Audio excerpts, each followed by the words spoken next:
Here for the panel. Happy Saturday. I was on Midlifes earlier, and that should be on my channel. I double streamed it. Let me see if they're still going. Nope, they're finished. Fonnie Willis, we talked about, and Flow State streaming, iFi's restreaming. They're all on this one panel. There's like, is it tomato? I think if I debate somebody like her on her, I think I would want it to be just her and maybe one or two other people. I don't think one of these blood sport panels is the best approach for that. Machine is streaming. Hank's on there. Noel. Penis Project? Or Venus Project? I don't know. I didn't hear. It was Hank. I didn't hear very clearly. Let's check the news.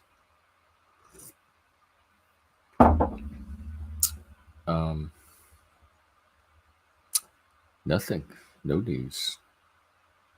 Some protesters turned out in France. Princess Kate. Not much going on. Anything going on in the panelverse? Hey, happy Saturday, Daniel Barry. Good to see you. Just hanging out, opening up a space for people to, if there's nothing going on anywhere else.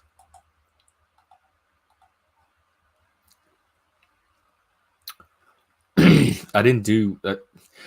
Pride got rained out. It was very rainy. It was pouring down rain and cold.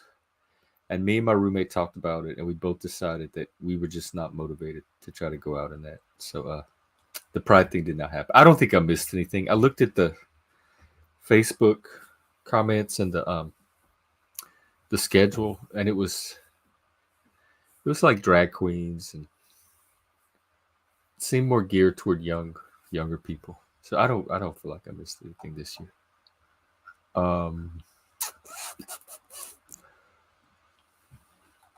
Let's check out this tomato panel, maybe. Humans have existed for the past 10 to 12,000 years. Why does this matter? Why is this relevant to what we're talking about? Because there's all kinds of topics. Look at Joe Cool. What is he? Yeah. History, science. I believe in a decent chunk of the history that's been given to us. However, when dealing with morals in my present day life, I'm not hinging my insane bad decisions on the truthfulness of a historical document. That's fine. That's your choice. I do base my morals on historical evidence. Thank you. Would your life have been better no matter what you do, that's the question. You're not ever defaulting your moral action. Hang on, Flo. It's not like, well, I'm just following God. That's the question. Even if you didn't base them on the book, and nobody wants to base anything on Old Testament morality, were the decisions you made off of whatever morality you made them off of superior or inferior than the decisions you would have made if they had been based off of biblical morality, whatever that is? That's my question to you. It's the agnostic phase where I doubted everything, and then I returned to religion after I considered all the evidence. What convinced you? You haven't seen all the evidence. That's impossible. I want to go. What convinced you? I've seen enough evidence to know what convinced you. What Buddhism offers, or Taoism, or Hinduism, or Christianity, or Islam, or secular, or science, or evolution. Your assumption is that one of the existing options in its generic form is the right answer, which I don't agree. But go ahead. What convinced you to become Christian again? Yeah, I want to hear this too. The search for truth, and to ask the question: is there such a thing as objective truth concerning morality, or is it all subject to ethics? This country was better when people were religious. For morality. How the fuck do you know that? So not okay. Here, remember. Hang on. All right, I'm gonna have to stop. Remember we talked the two different types of thinking, that the truth, like objective, try to understand the world type of thinking, and then the human, people, morality, society type of thinking. I he starts talking about truth, objective truth, and what led you to Christianity, my search for truth, my love for truth, and then he switches to that other type of thinking, and starts talking about it in the sense of moral truth, not the kind of truth you search for through like scientific means. And so that's what I'm saying, that both types of thinking exist in us, and we're constantly shuttling from one type to the other. And if we're aware of both types, as we tell our stories, we can kind of see which type of story we're telling. And then I expanded it to that other map that gave us additional categories to place our stories in. And then within those categories, they had additional phases for the stories in each category, et cetera, et cetera. So I think we could get a little more precise with our awareness of like our meta narratives. Perhaps not. It was just an attempt. Oh yeah, so open panel. Come up, hang out, talk, clown, laugh, cut up, fight, argue, let your hair down, have a good time. Laissez les bon temps rouler, like we say back home. Let the good times roll. That's certainly what I like to try to do here. Let me check Twitter. Let's check it with the Satanics. See what satanic Twitter is up to.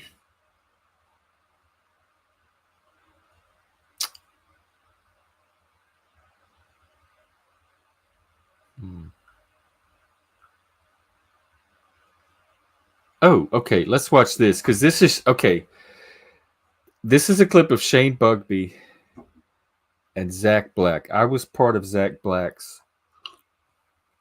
He had a satanic community back in 2020 during COVID that I was part of. And he was actually my first YouTube panel that I ever went on. He had a Satanism show.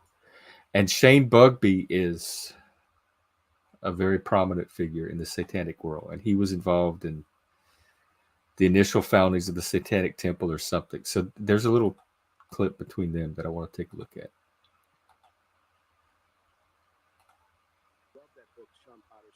Sean. The Nuances of Hate, Peter H. Gilmore interview, King of the Underground is something about me. Doug Mesner interviews Shane Bugbee. That's Doogie or Lucian Greaves. All you're doing is rattling off interviews. Tell us. Pioneer Podcast, that's an article about me. Interview with me. Doogie defends Shane. Doug defending me. And there's this great piece in there where he goes back and forth defending Anton LaVey, Might Is Right, and myself. And it all contradicts everything he talks about today. And it was from this Willie Nelson contest I entered a long time ago, where I did this video satanic for drama. something I what was called now, some peace movement, some peace. Y'all are embarrassing me or something like that. Y'all talk about, and I won an award, the Willie Nelson Award, and I got attacked because I was a Satanist. Everyone's like, "He's a Nazi. How could you give him this award? He's all these, just this Satanists." So, I feel like I'm like we didn't even do this in high school, really. I feel like feels very regressive. Come on, guys, you're Satanists. Stop with the whining.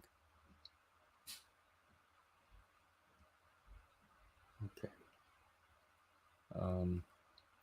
Anyway, that's what's going on Satanic Twitter. Let's see what's going on in regular Twitter.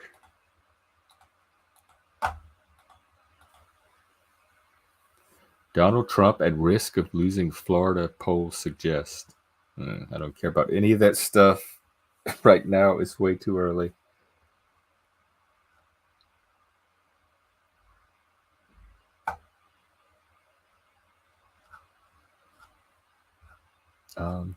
Nope, Twitter's not even exciting tonight. Maybe it is like the weekend and the summer. To be like, what is this, the second or third weekend of June? People are probably out playing or on flows or whoever they're restreaming. I'm trying to. Is it Sarah Tomato?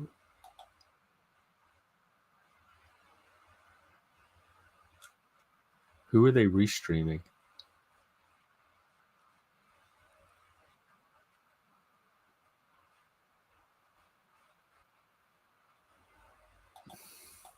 I don't know. It gets tedious without. I'm too aware of the logic, and it gets tedious watching people fumble with that and not being able to jump in. So maybe there's another stream we could watch. So I'll let it go for like, I don't know, half an hour more, and then nobody shows up, we'll end it.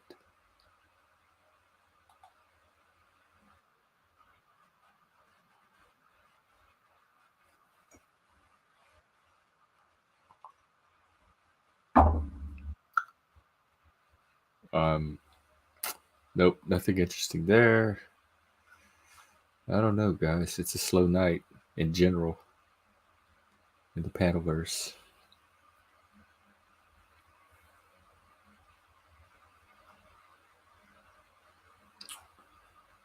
If I'm thinking of my history, I'm really out of content. I was on Midlife Bro Logic, and I went for a few hours there, and I kind of just did this stream just in case. He was winding his down, so just in case people still wanted a stream to go to. But I don't particularly have to go for very long tonight. I will be here tomorrow for coffee at some time in the morning, and I'll play it by ears to the rest of the day. I might take the day off. Okay, nothing there. Let's see, do I have any clips? I have a clip from TML. What's this about?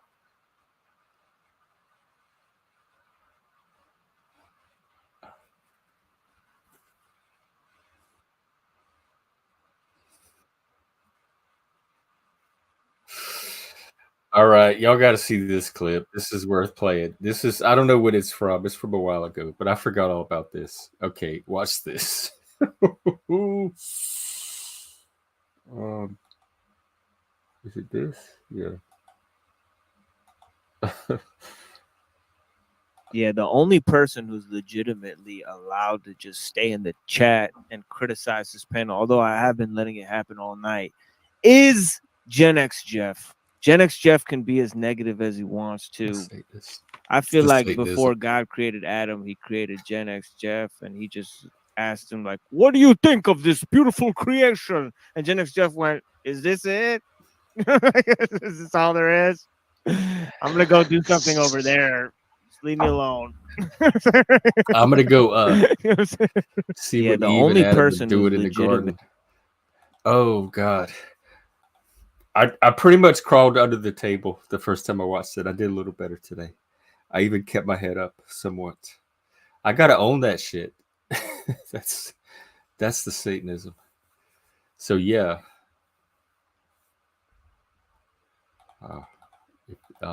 I'm not negative. I don't think I'm any more negative than any of the other trolls.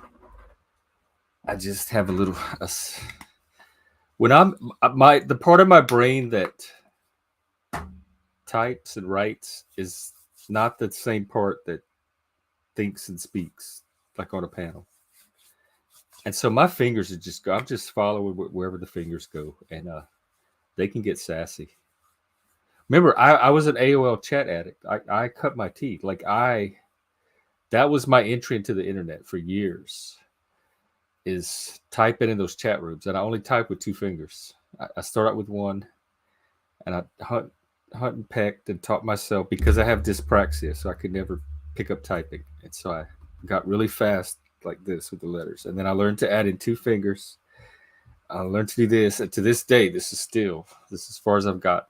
And I could pass a typing test with these two fingers. And so the chat moved very, very fast, and you had to just, the minute the words came into your brain, you just had to get them out, get them out, get them out.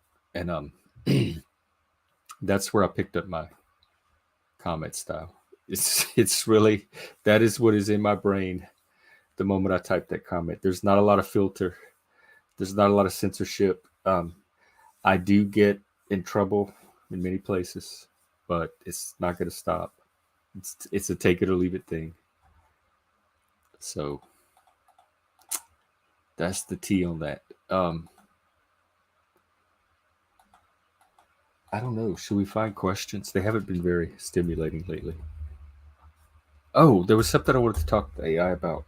I totally forgot. Fuck.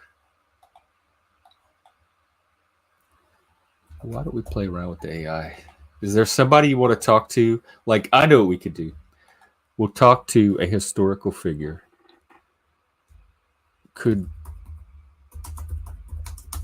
How about we ask Marsha P. Johnson, who is this gay? Well, they don't know what she is now because there's so many stories. But according to her, she's a gay man, but she was a drag queen, and the transsexuals are trying to say she's a transsexual.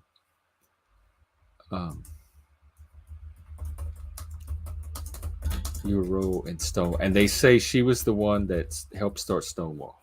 And depending on what she is, if she's trans, that gives the trans credit. If she's gay, just a drag queen, just a gay man in a dress, that gives the gays credit. So they're fighting over this. So I'm gonna ask it as Marsha P. Johnson. I want to talk to Marsha as a figure. Could you explain your role in Stonewall? Oh. Honey, by the time I sashayed to the Stonewall that night, the revolution was already in full swing. Some folks say I threw the first brick, but that ain't my story. Truth is, there were many heroes that night. Folks who were tired, fed up, and ready to fight back for our right to just exist.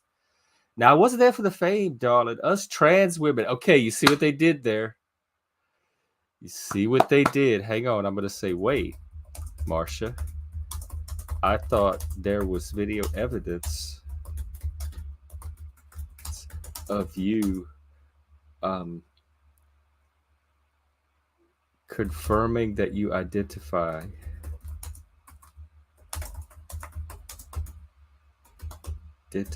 as a gay male.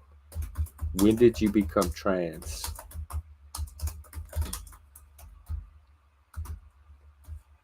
Let's see what she say. Honey, that whole business about a video is a big misunderstanding. There might have been some confusion back then. Terms weren't as clear as they are today. Marsha, you think they're clearer today? See, back in my day, there weren't a lot of words to describe folks like me. I knew I wasn't a man, but woman didn't quite fit. How does the AI know? Okay, hang on, I'll get to that. How do you know this, AI? You're not Marsha. Some folks call me a drag queen, and that was fine for performing, but it wasn't my whole self. Most comfortably, I just felt like Marsha P. Johnson. Okay, AI, this is not the story Marsha tells. Where are you getting this from? Looking back, the term transgender probably fits best, but it wasn't a word. You are making this up, a computer? Oh my God, let me go to Google. Oh my, this is really concerning.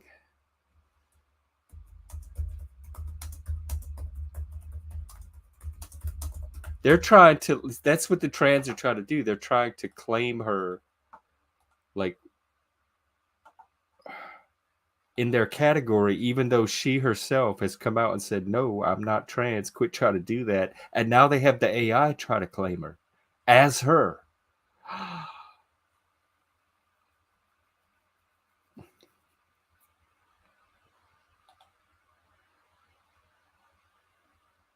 Hang on, let me go on YouTube. Maybe they have a video of her. Because this AI is even denying that the video.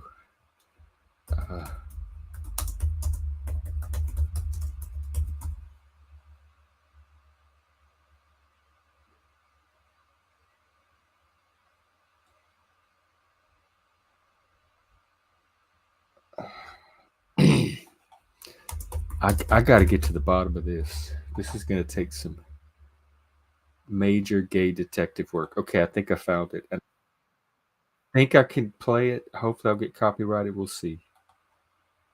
It's an interview with her. Let's take a look at this. This is what the AI is gaslighting over. I mean, how many people used to come and bring guns and pull guns out on me because they didn't think I was, I would tell them I was a boy and I was in drag. And I would tell them that I would go like hustling, and would they want to go out? And they say, yes, I want to go out. And then when they get up in the hotel, and I take off all my clothes, and I can't believe that you're a boy. That I know this man couldn't believe I was a real woman, honey. I'm just a transvestite. And then I look in the mirror and I said, maybe he could have thought I was. I don't know. I wouldn't be for sure. Because I'd be so heavily painted. Maybe because of my voice. I don't know.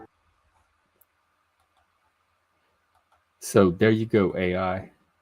I just watched the video. She doesn't admit to being trans. What evidence do you have that what you're saying is true? There you go. Chew on that. Wait, do it as Marsha. Now it went all AI on me. It's giving me bullet points. Sweetie, hold up a minute. You caught me good. I know I caught you good. Maybe that video is a little confusing, but honey, you got to remember things weren't so clear back then. We didn't have all the fancy words folks used to say. Yeah, I understand that. I understand your narrative, but how do you know that that's how Marsha would see it today? You're pretending to. I still think like you're trying to capture Marsha for your cause. Look, all I ever wanted was to be Marsha P. Johnson, fierce and fabulous, and live in my truth. Didn't quite fit into any one box, you know? Some folks called me a drag queen, and that was all right for the stage, but it weren't my whole story. You're looping now. You already said this part.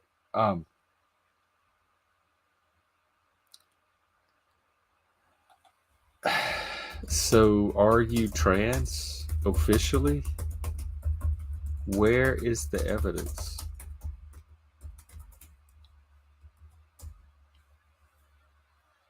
Darling, officially ain't the point. Oh my God. Oh, this thing is. I do predict a rise in mental health crisis if this is what we're in for with the AI. Darling, officially ain't the point. Back in my day, there weren't fancy certificates for being trans. That's not the point. There's no fancy certificates for them now. Does she think that there are? We were too busy fighting for basic rights to worry about labels. Think of it like this. Did a bird need a certificate to fly?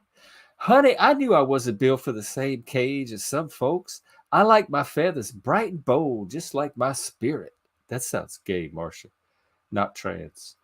The evidence, sugar, is in the way I lived. I presented as a woman, faced the same struggles as my trans sisters, and fought for our rights. So this is the AI interpreting. This is the AI's interpretation of what Marsha was doing. Marsha herself never said any of this. This fascinates me that the AI can rewrite a person's history. History might not have captured everything perfectly, but listen to the stories, the way I live my... Well, Marsha, I saw you on a fucking video talking, saying this yourself. It's not a story. It's you, or it's a story you're telling. And it's not history not being captured perfect. It was a video. So the video, he says that's the real evidence, is the way she lived her life. Not the video. Just this vague way she lived her life. It's about the fight for freedom, for authenticity. Why is it so important that you be trans? That you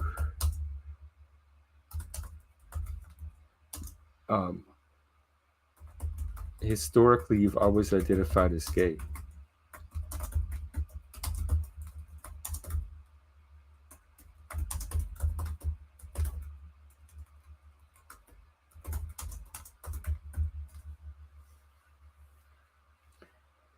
You're right. You're right. There's definitely some confusion around my identity. And it's important to be respectful of the historical record. Then he goes into the terminology thing again. Some folks might say I identified as gay based on past interviews. You think they're going to go by your past words? What else would they go off of? But remember, honey, language changes and our understanding of ourselves. But it's the AI that's imagining the changes, and it will not imagine it any other way than changing her into trans. Okay. Are there other ways to imagine or reimagine your history without you being trans? Absolutely. History is a conversation, and reimagining the past can be a powerful tool. Tell me about it. Here are some ways to consider Marsha's story without focusing on a trans identity. She could be a gender non-conforming icon. She defied traditional gender roles. Okay, that's true, but a lot of gay people did. Champion of marginalized LGBTQ plus people. Okay, at that time, they were all marginalized. That's the whole reason Stonewall happened. So, again, we're still just at an ordinary gay person at a gay bar in drag. A spark of rebellion at Stonewall. It was a collective uprising. Explore Marsha's role in the... That's what I was trying to do with you, is explore her role. And you went to the trans thing. Her courage in the face of police brutality and her contribution to the LGBT rights movement. Remember we talked about romance versus realism? This is a very romanticized history to me.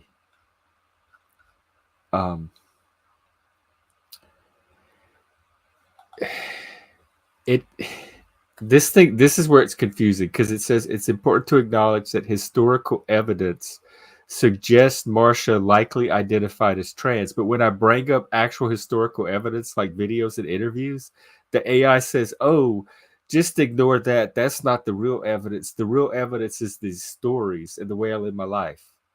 So what is the historical evidence? Is this thing's going to confuse people, and I think make people's brains even worse than they already are. What is this historical evidence?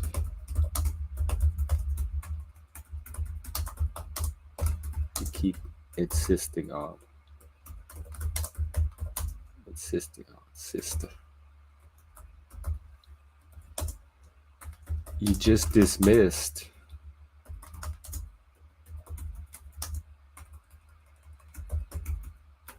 actual video and interviews.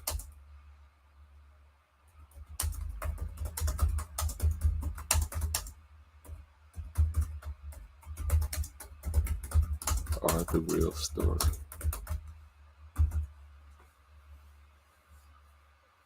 You're right, sister. That can be confusing. Let me explain it a bit. It can be confusing because you're making it confusing. Don't you fucking gaslight me. I do this too often. And I'm not going to take it from a machine. It's bad enough I don't let humans do it to me. Hey, Axis, what's up? I'm fighting with the AI over trans bullshit, like the woke AI. It's trying to make Marsha P. Johnson gay. I mean, trans, the gay rights activist. And I'm not having it. You're right about the video. It can be frustrating. Maybe the context is missing, or the interviewer didn't use the most accurate language. See how they do? It's not about what Marsha herself said out of her own mouth. It's always something external that's interfering with the actual reality, making it be something different.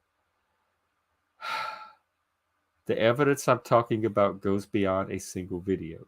It's a collection of things. how she presented. So, okay, I thought even today, just because somebody presents as female or feminine, you cannot assume that they are trans. They have to identify and tell you that they are trans. You can't make somebody trans just because you think you have all this circumstantial evidence for it. But they're trying hard. I spent time with and advocated for, y'all, we have a special guest. Maybe he'll be able to clear up the issue for us. Let's hear from my little devil worshiper friend, herself. What do you consider yourself? I'm biologically male, but What are your pronouns? Sith Lord. Okay, I probably won't remember those. Oh, it's Star Wars. Let you know right now. Reference. I don't care about pronouns, but I also don't accept the stereotypes of what a male and female should be if it doesn't make the person more powerful or intellectual or talented or whatever. Ooh, I like that. Yeah. I like that a lot. So you're talking about, when you say what they should be, are you talking about societal expectations or actual? Yeah. Okay. More because so. Those are different and they vary from region to region. And not all of us even pick up on that stuff. I reject a lot of the traditional views held, because I look at the older generation and then I notice that they kind of promote the newer generation for doing the bare minimum now. And so I tend to go against kind of all generations, I think, on these topics. Fitness topics. So for you, it's like all about will to power? Pretty much, because you have people that say, no, you can't do this way or that way. And it's like, but I like going all out in metal or exercise or whatever.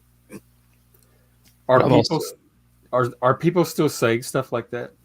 Yeah, and people say shit like "you nerd," and it's like they try to paint this incel picture. It's like, but nerds, actual nerds, that's a compliment to be an actual nerd, because that means you can do calculus and make bank with, high level math, like, or it kind of is. Because it's only the people that are not nerds would call someone else a nerd.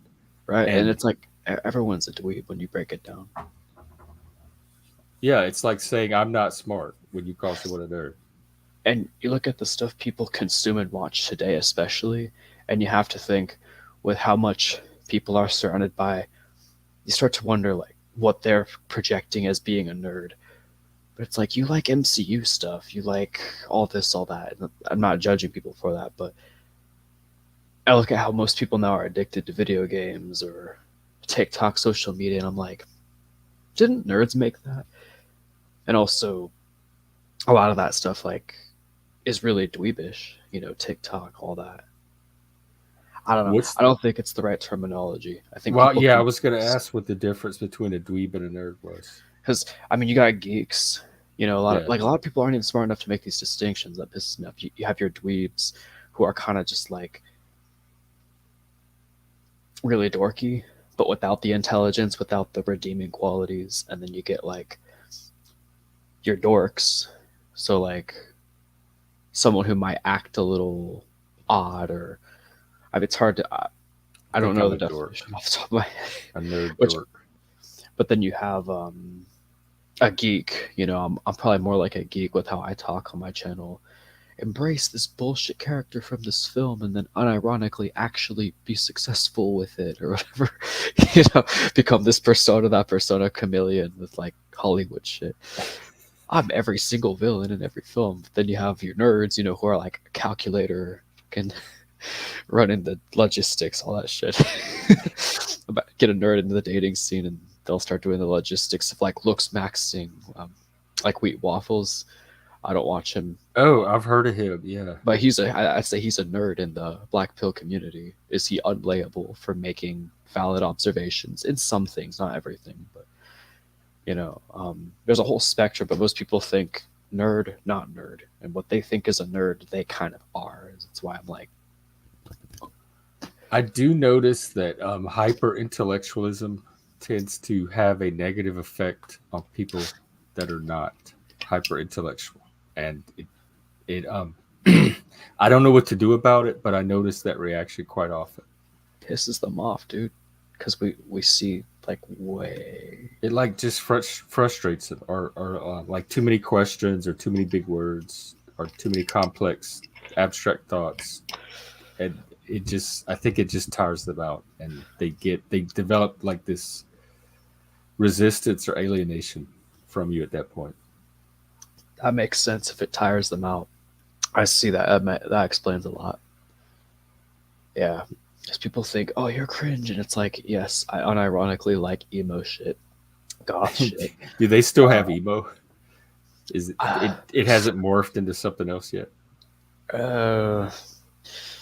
See, when it changes completely, I don't classify it as emo. Like right now, there's a band Falling in Reverse being pushed as a counterculture when he's not, and that guy pisses me off because he insulted my favorite band, Motionless in White. So I'm being pitiful about entertainment here, but band drama. A lot of posers, and Falling in Reverse is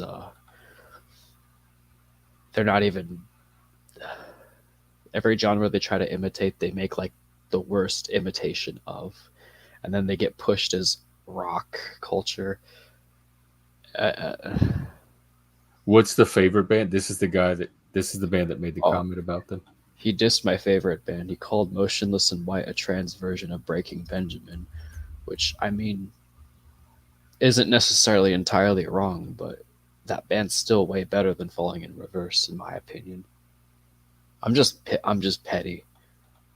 Like, is music still a subculture? Is it still more than just listening to Spotify playlist? Is there still a culture built around, like, for young people, around music, or did that all die out and shift to video games or Marvel Universe or something else? So, God, there's so many ways or so many interpretate. I think with your guys' generation, everybody didn't necessarily always like the same stuff, but they could at least have some common ground. Yeah. So a good example is Five Finger Death Punch. You may have heard of them. Is kind of like our generation's version of Metallica, where older people and younger people of all backgrounds collectively agree on something. And even then there's some controversy, but Five Finger Death Punch is kind of like that. But for the most part, everything has become so specific, branched out into different subgenres. You know, you have stuff that's like in goth, for example, you have rappers trying to degrade goth girls. Then you have rappers that are liked by goth girls. Then you have emo rap. Then you have goth emo getting mixed. Then you have TikTok. Then you have funk. Then you have like psychedelic goth music versus having death metal, deathcore goth music, almost kind of with goth influence, you know. So just in goth alone, in any genre in metal, it's gone from maybe 50 to 100 to maybe 200. So everything's split up so much that I think it's good, but then we also feel isolated because we don't relate on anything.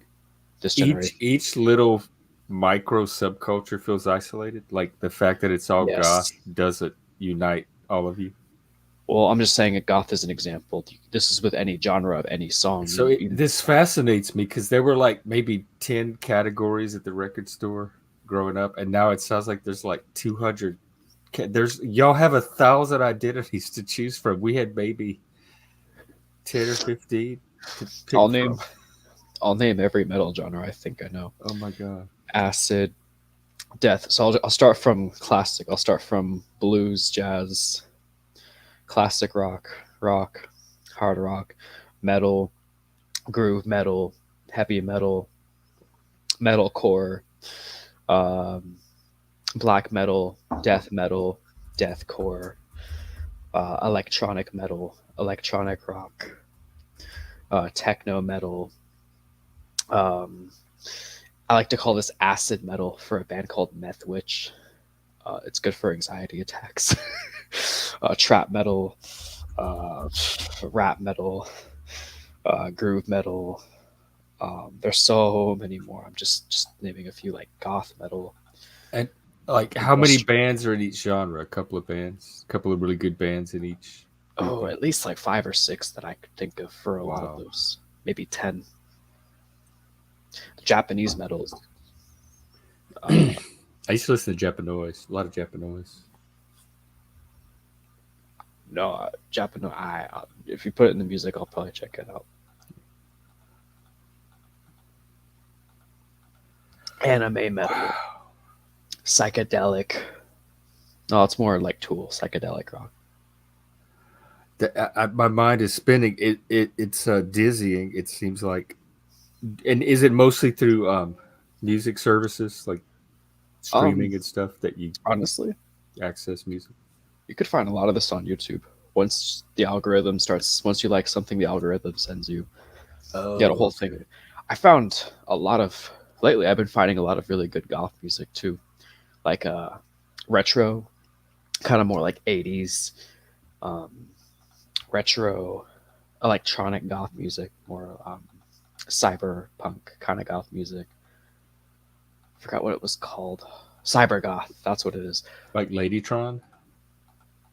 I don't know. They're probably dated too. They're from like 20 years ago. Oh my god. Sorry. Okay. It's that generational gap because the links in the musical chain are missing. Like a lot of the bands are pretty new. Except Typo Negative. Oh, I know them. I love Typo. Okay.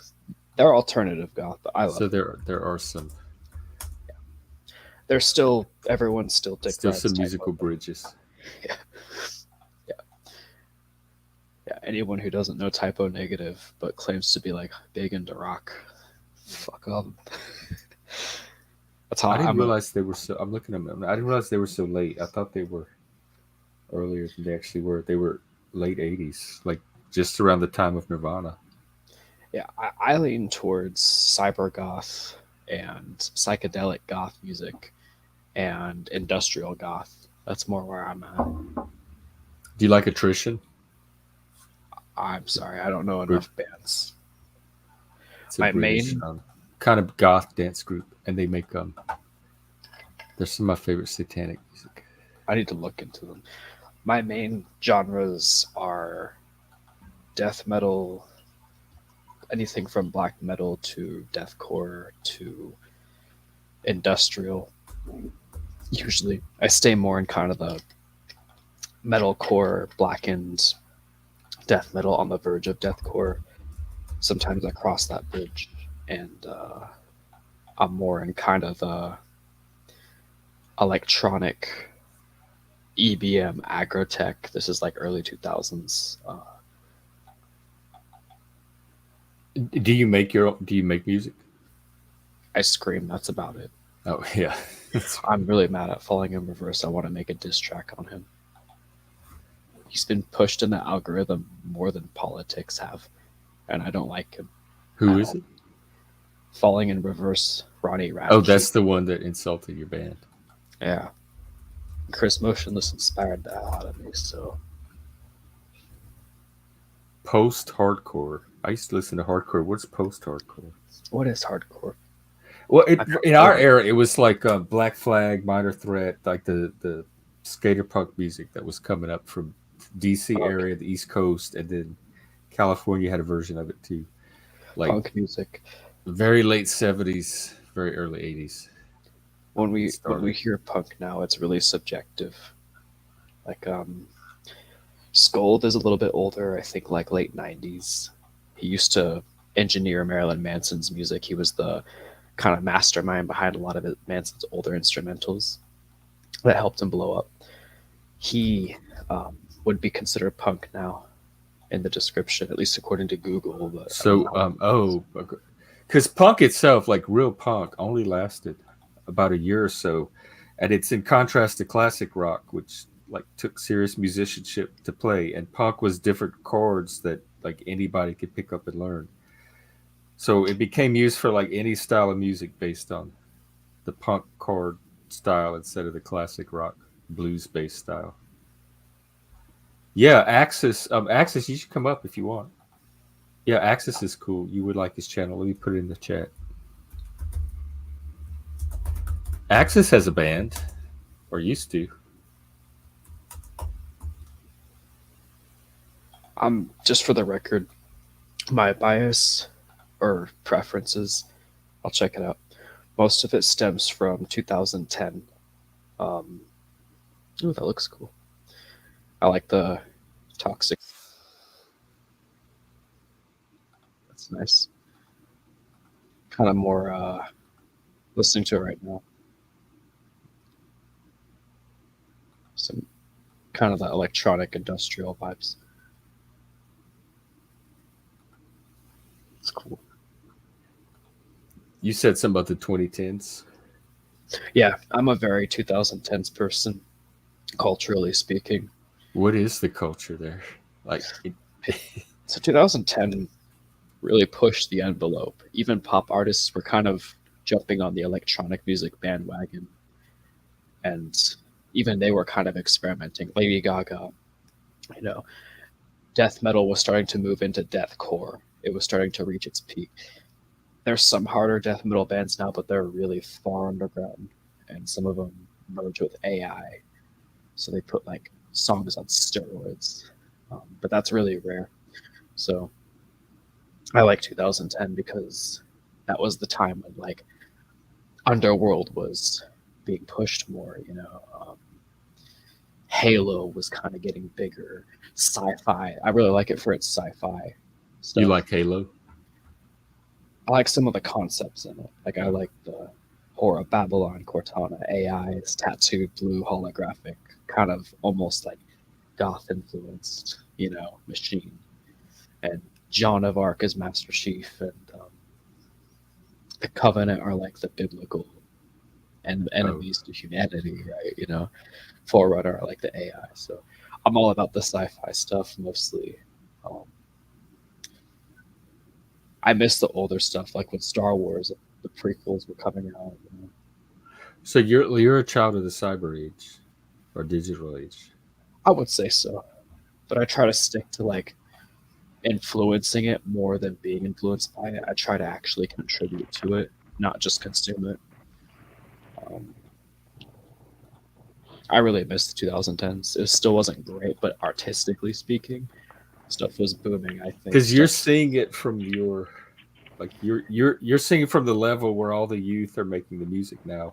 It was edgy. It was emo. You know, it was like actually and the like from the street level.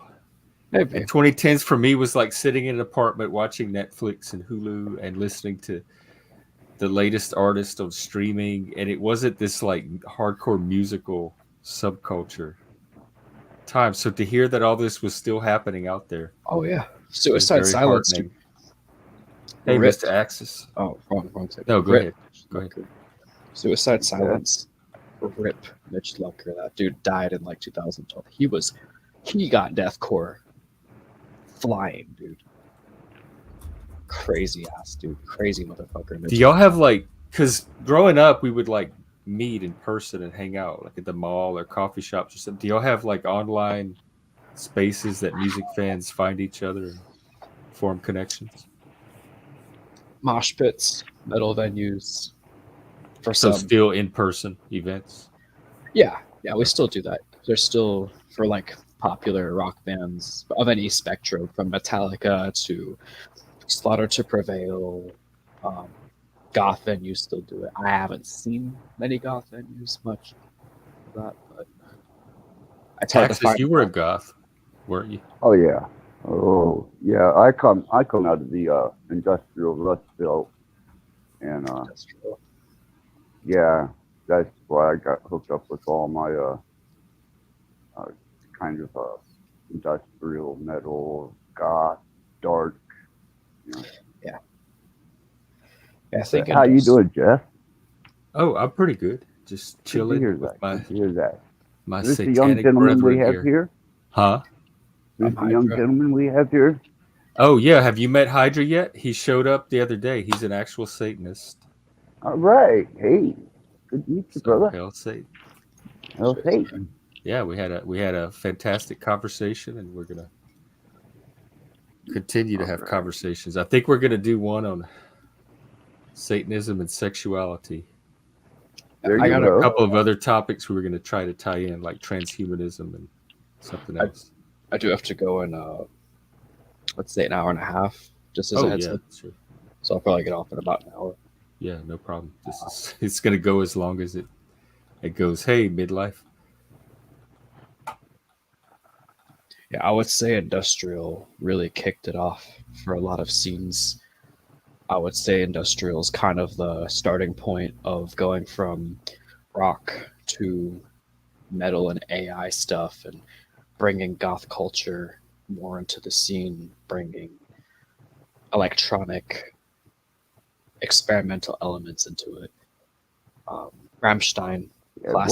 Well, you had I've heard Rammstein. Yeah, love Rammstein. Ministry, George. Ministry, yes. I mean Ministry. Skinny Puppy. Don't know Skinny Puppy. Oh, Skinny Puppy, definitely. Yeah, there was that convergence whenever that dark digital industrial movement came along. It really gave some of the more rounded goth individuals another outlet, just besides the Cure and Depeche Mode. You know, you actually had something to really grind your foot into the ground and make some moves. You know, it was such a powerful statement music at that time. The original goth or the modern, the cyber version? Oh, the industrial. Yeah. Whenever, because we in the earlier part, you had Skinny Puppy, Patch Mode. Patch Mode. Yeah, and there was a couple of The Cure, and that was kind of your associated goth. Yeah, the early goth was Susie, The Cure, Joy Division, and then PIL, Johnny Rotten, kind of shifted into goth, and those were like the really early pioneers that all the other bands modeled themselves after. But then a lot of that was they drew from Roxy Music and David Bowie themselves. David Bowie, yeah. And then you had Throbbing Gristle, back in the earlier days, and Coil. Coil, yes. They were more experimental than those are LSD or something. Oh, Psychic TV. You guys remember I'm sorry you brought up David Bowie. I haven't listened to too many of his songs, but his single Black Star. The one like right before his death that he came out with. Yeah. I forgot about that. That was awesome, but also every time I hear David Bowie, I think of Jareth from Labyrinth. Oh, he's a fantastic actor. He is. The Hunger. What's that movie he was in? Was it The Prestige? He played Nikola Tesla. I mean, he's almost a better actor than he is a musician. I'm sorry, but every time I think of Jared, the crotch pad. I wish he had done a second movie in that series. I really liked his character in that. Not to go too far sideways, but Bowie did a semi-industrial dance album called Earthling. Can you send it? I'll check it out. Oh, that's right. In the 90s, he did go, because that's one of the things he does. He experiments with all different styles. I liked it. It was a good album. I forgot about that one. Yep. Yeah, Bowie was really good at popularizing some of the more esoteric styles, like the krautrock. Yeah. Stuff Brian Eno was doing, Roxy Music, the art rock. He wasn't the best of the genre, but he was the best at creating an image that the public could consume.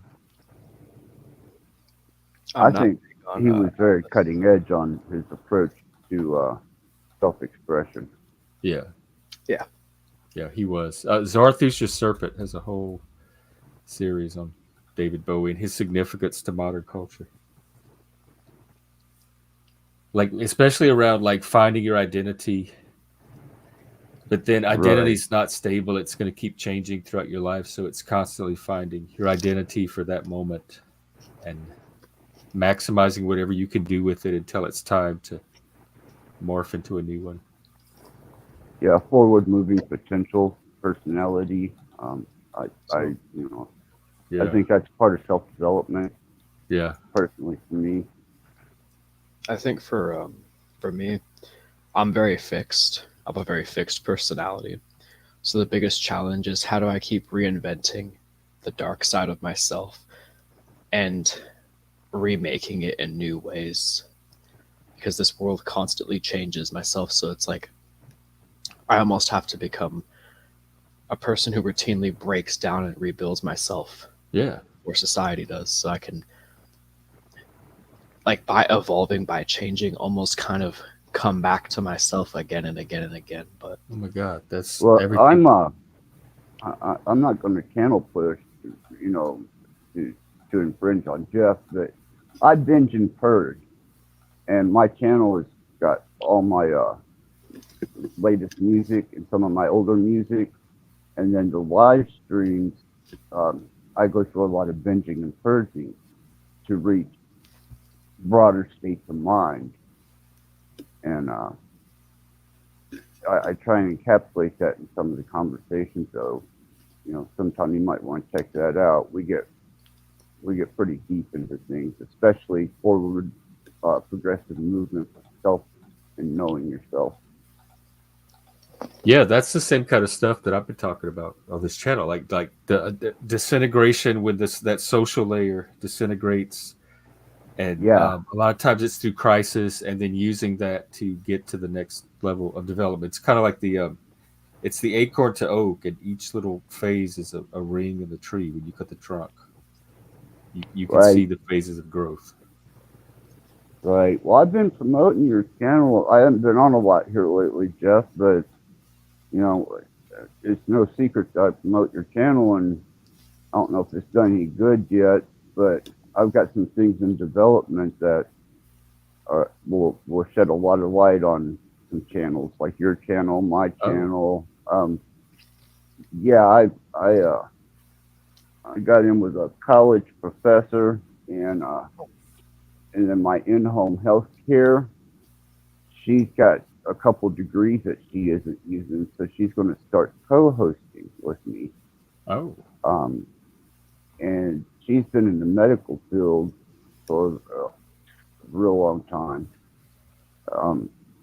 And man, she is just absolute a ball of energy and has so much information. I mean, solid information to use for life, not bullshit college information. She's lived it. You know what I mean? She's been through the fires of hell and back. Yeah. And she did it and still earned, recognition. And that recognition gives her some leeway to be able to go places that other YouTubers can't, because she's got the license back. Where are these other places that YouTubers can't go? I want to go. I want to go now. Now that I know they're out there. The deep web. Well, I'm talking about, when you're talking psychology and medicine or anything like that. Oh, like the fancier ones that like the credentials. Like, the experts. Well, no, I'm saying keep yourself from getting a strike. Oh, right. Okay, I get it. You can't strike a physician for giving medical advice. Oh, I see. If anyone could tell me how to get explicit stuff unbanned on YouTube so I can freely edit everything in its entirety, let me know. Cool. I'm surprised I haven't been banned yet. Like, I don't. You get banned for anything. I don't hold back. Like, I don't hold back here. And there's been conversations on this stream over and over where I expect to wake up the next morning and not have my channel anymore, and nothing happens. And I'm like, I can't believe YouTube let us get away with all the shit we said last night on the stream. Yeah, but the minute you step towards monetization, Oh, is that when things are going to change? Yep. Fuck. Oh shit. That's why, maybe because I'm not monetized. Right. Could be. It's possible. It could be because Jeff has had a series of different perspectives on his platform. Which I love his platform. Absolutely. I do too. But what I'm saying is, while being a Satanist, if you have enough different perspectives, you can't be seen as anti any one specific thing. I think the easiest way to kind of get around the censorship is, instead of being anti one thing, just be anti everything, but make it too vague for anyone to say. Yeah, I think that's what we do here. Yeah, that is what we do here, because this is an entertainment channel, and I'm constantly saying that when these conversations start. Like, this is an entertainment channel. We're not medical experts. Don't listen to anything we say. Don't take us seriously. That kind of stuff. Right. I do that a lot. I apply. I mean it. Don't. I don't know anything. I'm like Socrates. I don't know shit. You should not be planning your life on anything you hear from me in this channel. Yeah, I'm nobody's hero, man, and I'm not a role model. I think there's more truth, ironically, in entertainment than stuff that's actually marketed as legit truth, which is kind of why I like entertainment more than truth, whatever truth is. Yeah, exactly. Whatever truth. I don't think there is ultimate truth anyway. Because in a at realm least like for humans, in a televised screen called The Matrix, where God is TV, like, what is truth? What is religion? Truth is stories, and they're not the same for everybody. And that's why you gotta have the problem. That's why you gotta have a good storyteller. Yeah. The great deceiver. Good storyteller and good stories to tell. Like, even if the devil is actually a liar, he's the great deceiver, but a better storyteller than the great deceiver. He's at least a damn good storyteller. It's a better story than the Bible, in my opinion. Well, I was talking to my in-home today, and I asked her, I said, where's the one place there has never been war? And she was stumped for a second. And I said, hell. There's war in heaven, there's war on earth, but there hasn't been a war in hell. Not that I know of. No, Satan don't.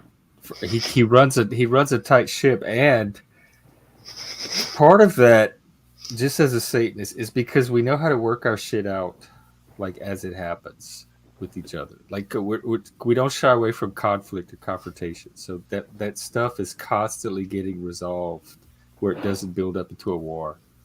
Right. Well, that's why I do the emotional age regression. I had to deal with my inner child and all the hurt and damage that was done. And I started using age regression to get to the inner child to repair a lot of those mistakes. So it's nothing for me just to regress back, grab a coloring book and some crayons and, throw on some simple cartoons and just kind of meet that inner child and make sure, there's no extra baggage laying around. Did you get it all? I think so. This last adventure, see, my in-home, she's clinically certified for psychic assistance, and she helps me through a lot of the ADDO, littles, and age regression. Yeah. And this was in a like therapeutic context, not a kink context. Yeah, not kink at all. Interesting. What's your favorite Looney Tunes character from childhood? Marvin the Martian. I like Marvin the Martian. He always wants to blow the earth up. I see the appeal, I guess. Yeah, but that whole ADGL community, there's the others, which are the dirty ones. Yeah, it's a new fed. It's the latest, it's been trending for a while, and now it's an actual, like, on the fetish sites, it's listed as its own separate fetish. See, to me, it's always been used as a resource to get to that inner child, and it's something I've used for years. This is not new to me, but it was to my in-home service, and she was wanting to learn more about it. That's why I even have it on my mind at the moment. Just as like a focus or a trigger to get you back in that psychological state of being a child. What it does is it whenever I start focusing on that inner child, all my adult problems go away. I don't know whether it's just the way I'm programmed, but I don't think about bills. I don't think about, having to do chores or, all I can think about is just kind of being happy, watching some cartoons and coloring in a coloring book and not thinking of anything in the adult world. And it allows me to reach that space in me that. Is it like subspace? Like similar to subspace? It's just finding peace with some of the abuse that I went through as a child. And how long are you able to stay in that state? It's variable. Depends on how scarred I am in certain situations or how far away removed I need to be to find a center of balance again. I kind of I can relate to him, even though I am like 23. I can still relate to him on the inner child idea, because when I think about occultism, Satanism from a creative perspective, I find myself, video editing specifically, revisiting a lot of the stuff that I used to like as a kid and video editing that to kind of help externalize my trauma from a child through art. And for me, I've always kind of related to Harry Potter and Tom Riddle as a kid. I think a lot of people do. So I like to go back and take the stuff from when I was a kid, edit that from an adult, darker perspective now to see like actual things you had as a kid, like scrapbooks. And wow. Well, movies more so. For me, it was movies and some gaming, because I don't like to call it shadow work because I am the shadow. But fuck. But it's always good to utilize more aspects, I think, of the entire life than just the here and now. I think there's a lot of stuff buried in the past that I don't even think it's the past. In the future too. I think the past is the now. Like whatever our past is the now. That is our now. Yeah. If you're talking about like you use actual movies you grew up with and games you played and you like repurpose that in your art. Yes, because it's taking a deeper look into what brought me to the quote unquote now and the being, and it does kind of help because it's kind of like a time machine.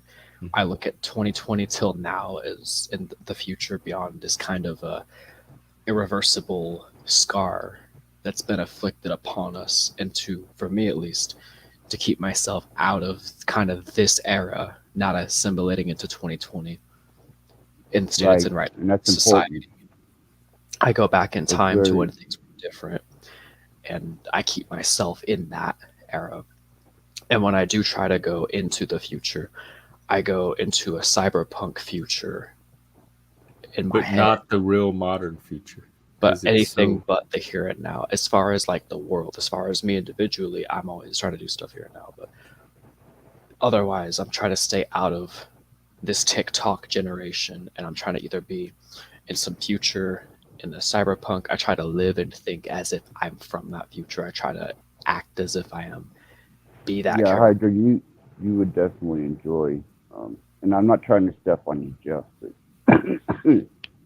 to aid him, you would definitely enjoy my channel. I'll check it out. Please promote. I want people to help each other's channels grow, so don't feel self-conscious about that at all. Well, you've always got advertisement on my channel, Jeff. I mean, anytime I catch your stream up, I do a post to let people know you're on. Oh. I spread the word about you. So you're in my community. Thanks. I'm trying to find more people like us.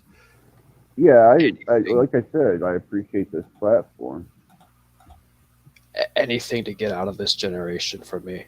Anything to get out of 2020. The only thing I like about 2020 is the concept of AI, but how it's been executed right in this day-to-day world, it hasn't been so great, except for DeviantArt. Was your life more or less okay until 2020? Like that was a... I've kind of assimilated my idea of being into, I'm either completely online or I'm completely physically active in the gym. So either I am attached here in the mind to what I'm doing on a computer, or my mind goes off somewhere else when I'm in the gym doing stuff physically. Yeah. I almost try to treat life as if it's a video game. So the gym to me is like an arcade. Get your energy supplement, go through it, you know, get your metal blasting or whatever you want to listen to, psychedelics, whatever. In a computer, program, edit, be an architect. Don't be a gamer, make the game, you know. Be the architect, kind of like the Matrix. I want to be the architect. So that's interesting that, like, your generation has the ability to gamify, but they in don't. a way that we didn't have that model. Like, we didn't have video, and so you could gamify everything in a way that we didn't even have the option to do. But most people don't, because they're on their phones playing TikTok instead of playing the weights. You know what I mean? They're on their, instead of being in the VR in reality, doing the movements, looking at yourself kind of as if you're a soul in this body, as a user interface, playing the game called life itself. People are playing a game within a game, which I like to think is them scrolling through TikTok while they sit there on the machines for like the entire time they do nothing, versus someone who understands that the actual game itself is us. You know, our body's the controller. Our body has the wires going through it. You know what I mean? Like, yeah, we're biological quantum computers. And a lot of people, they forget that. They forget that we are already a machine. We don't need to literally get injections to be AI, as cool as that sounds.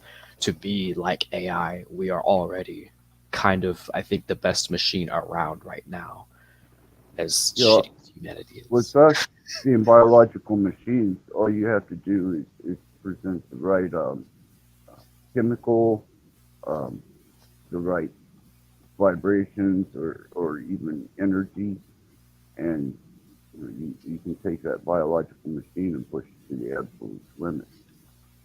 You know? And it's great too when you can detach yourself from your superficial experiences. Like some people, oh, it's too hot today, oh, I'm sweating, or oh, I'm irritated. And it's just, when I do weight stuff, for me, I take myself out of my body and I become very numb to most, not all, but most pain that would make other people just like freak out, you know. And for me, it's like that music, Lucifer's the musician.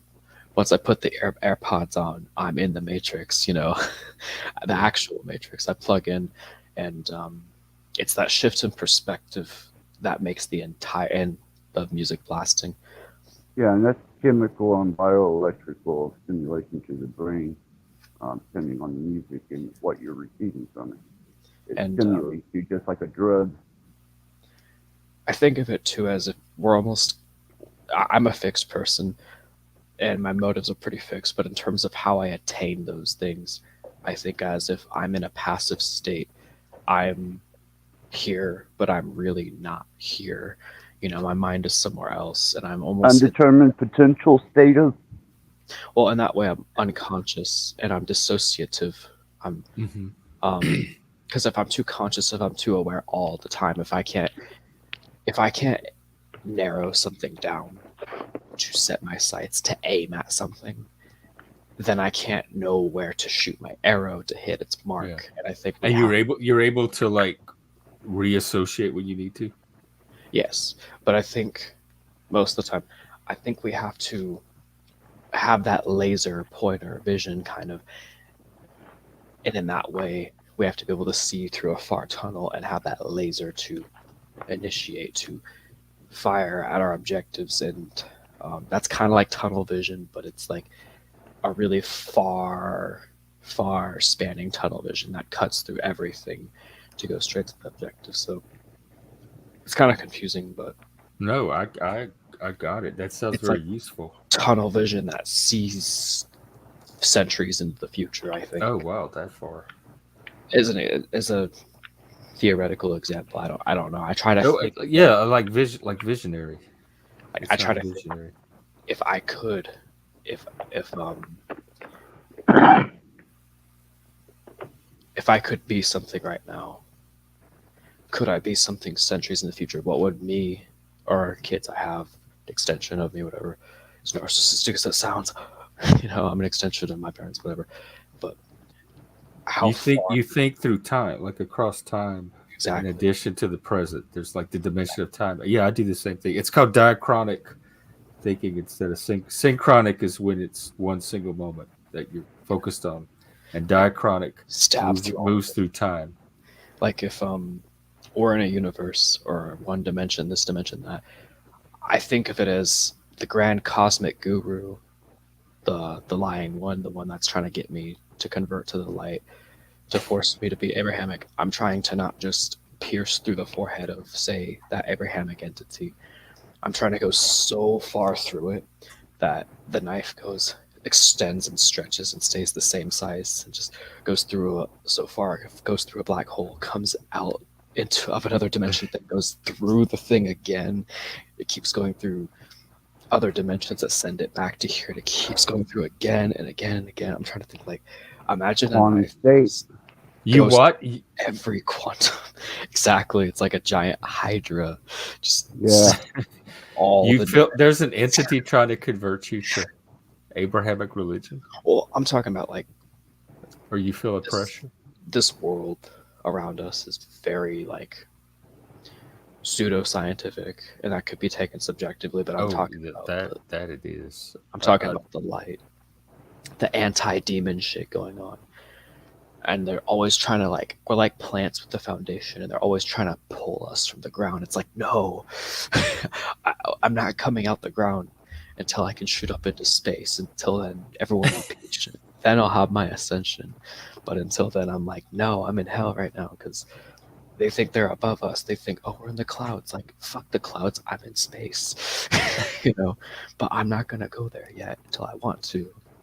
Well, I feel as a part of the social engineering, they do everything they can to stifle the broadening of one's individual perspective and outlook and development too. They want that. If you aren't a Christian, then what religion are you? Well, who says I have to be anything? I leave my doors open to all possibilities, and I will utilize whatever philosophy, religion, tool, magic that I deem necessary to, accomplish a means to an end of a goal. Yeah. Who's doing this? I do that. No, I mean, like, who's telling you that? Oops. Sorry. Who's telling you, like, you can only be Christian or not to do those other things? I live in a city of churches. Okay. So your area in particular, you get a lot of that. Oh my, yes. Especially, being an omniist and, supporting some Satanism. I get a lot of opposition. Oh yeah. I remember what that's like. And you're open, like they all know about you. Oh yeah. I don't hide shit except for, personal endeavors that nobody's business, because I don't want them in my bedroom. They're always trying to they're always telling us, wake up, and they're always telling us about how they always get these people in astrology who claim to be occultic, and then they talk about why I left occultism, why I left the dark side. And half these people were barely even in the darkness, but I wish they would elaborate on what they actually understood about the darkness before they left it, because I can throw you some information there. If someone's claiming to be of the dark side or a Satanist, and they get scared into Christianity. Well, that wasn't the devil, because the kingdom divided can't stand. So why would Satan want to scare off people who are seeking him? True. Well, you get a few people, they always tell me about how much they hate God. There's even one dude in the gym who realized I was a devil worshiper, and I'm chill with him, but he told me, he straight up, he told me, he always tells me about how he hates God, and I'm kind of wondering, like, is this dude going to take that step into hell and do what he wants to do physically since he's there, or is he going to just kind of say, I hate God, have a little bit of an anti-God phase, then go right back to it, or some other variant of God? Are you going to corrupt him? Do you feel like a religious duty to corrupt him and lead him towards he understands the world is cynical. He understands that we're all selfish inherently, and he even tells me straight up, teach me this because I'm selfish and I want to learn it. I'm like, okay, here, I'll show you. You know, this does this part of the body or whatever. So there's potential there. I think cynics have the greatest capacity to do things. I think his issue will be, can he turn that hatred, that cynicism, into actual will? And that's what I ask a lot of black pillers. That I used to be black pilled and I'm still considered that. But what I like about the black pill is there is a sense of liberation. There is a sense of empowerment in that. Resolution and despair. In that. But it's very few people come to that realization in the black pill manosphere and just black pill in general, which is because I think the version of black pill we're seeing is victimhood. It's a victimhood type of black pill. Exactly. And what you're talking about as an it's like black pill as empowerment. And yes, the psychological temperament between the two is like universes of difference. And I don't know how you switch these like victim black pillars to the empowered kind like you're describing, or if it's even possible. I'm thinking about it. The same hand that destroys is the same hand that quote unquote creates, if you want to use that term. And I think about it and I'm like, there is a black hole in space, but that has a lot of power, and there's a lot of power in the destruction of something else. So why do we always have to be on the destroyed end of it? Yes, we can be masochists, but we can also be sadists, as terrible as that sounds. It's the same instinct. Exactly. And that's kind of why black pillars confuse me. Like turn their masochism to sadism. But that's hard. Yeah, okay. I know what you I know. I have the problem mapped out and I know the solution. It's how to do that, and I even know how to do it. I just know how hard it is and the extreme circumstances it takes to make that switch. Even just masochism alone, to be a masochist is to reciprocate something, however you want to interpret that or take that, literally or non-literally. And so when you're going through pain to get stronger, that's all masochism, straight up, you know. And so I think both are valid, but even just the sadness alone, just the feeling like shit. But when you feel like shit, you know, sometimes that's a byproduct of doing supposedly too much. But is it really too much, or is that just a momentary state of mind until you overcome that trial, you know? Mm-hmm. So depression has actually it's terrible health advice. But depression can have benefits. So just let them suffer in their misery until they get to the point where the problem is some of them are getting to a point where they're like coming up with ridiculous ideas of what to do about it. And they're becoming these little cosplay activists and misdirecting their ire, and their logic is all fuzzy. And so I think, yes, the suffering. It's how. But I don't know if they could be left on their own to entirely suffer and then they'd get out of it with intact. It's always how you suffer, and yeah, there's an art to it. I don't think everybody has. I know, like I know I'm the kind of guy to say free will is a lie, but at the same time, I think people just need some kind of will, period. Agency, or sense of agency. But they don't want it. They fight having that because it means you have to take responsibility for your life once you have that. This is where I think people need ideological motivation. And this is where I'd say religion isn't the answer, but I can see why people go from victimhood to religion back to where they started, because if they don't have a person watching them, there's an ideology that will take care of you, that you can rely on for your answer, and then I'm motivated to do something now. And this is where I think people need to learn how to invert, or not even just invert, they need to unlearn what's already been inverted around them.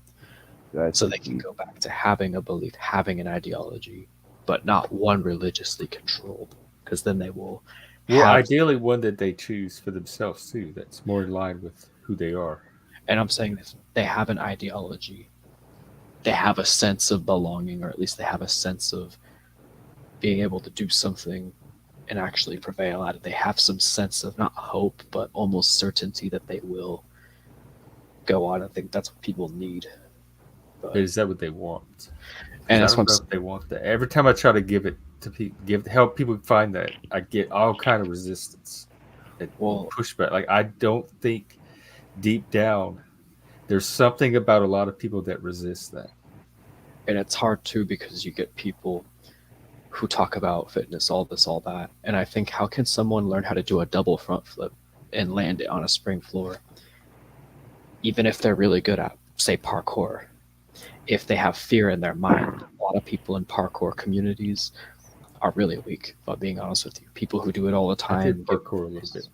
But I'm talking about people who, like, they judge others all the time. Oh. Outwardly, they try to cancel you in a gym because you talk about darkness too much. Wait, what? Yeah, it happened to me.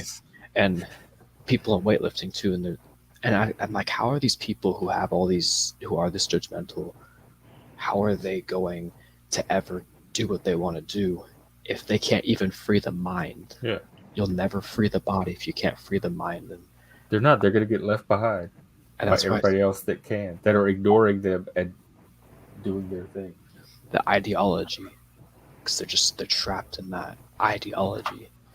And that's why I say, like, I mean, everyone here knows this, but just to any viewer who I don't know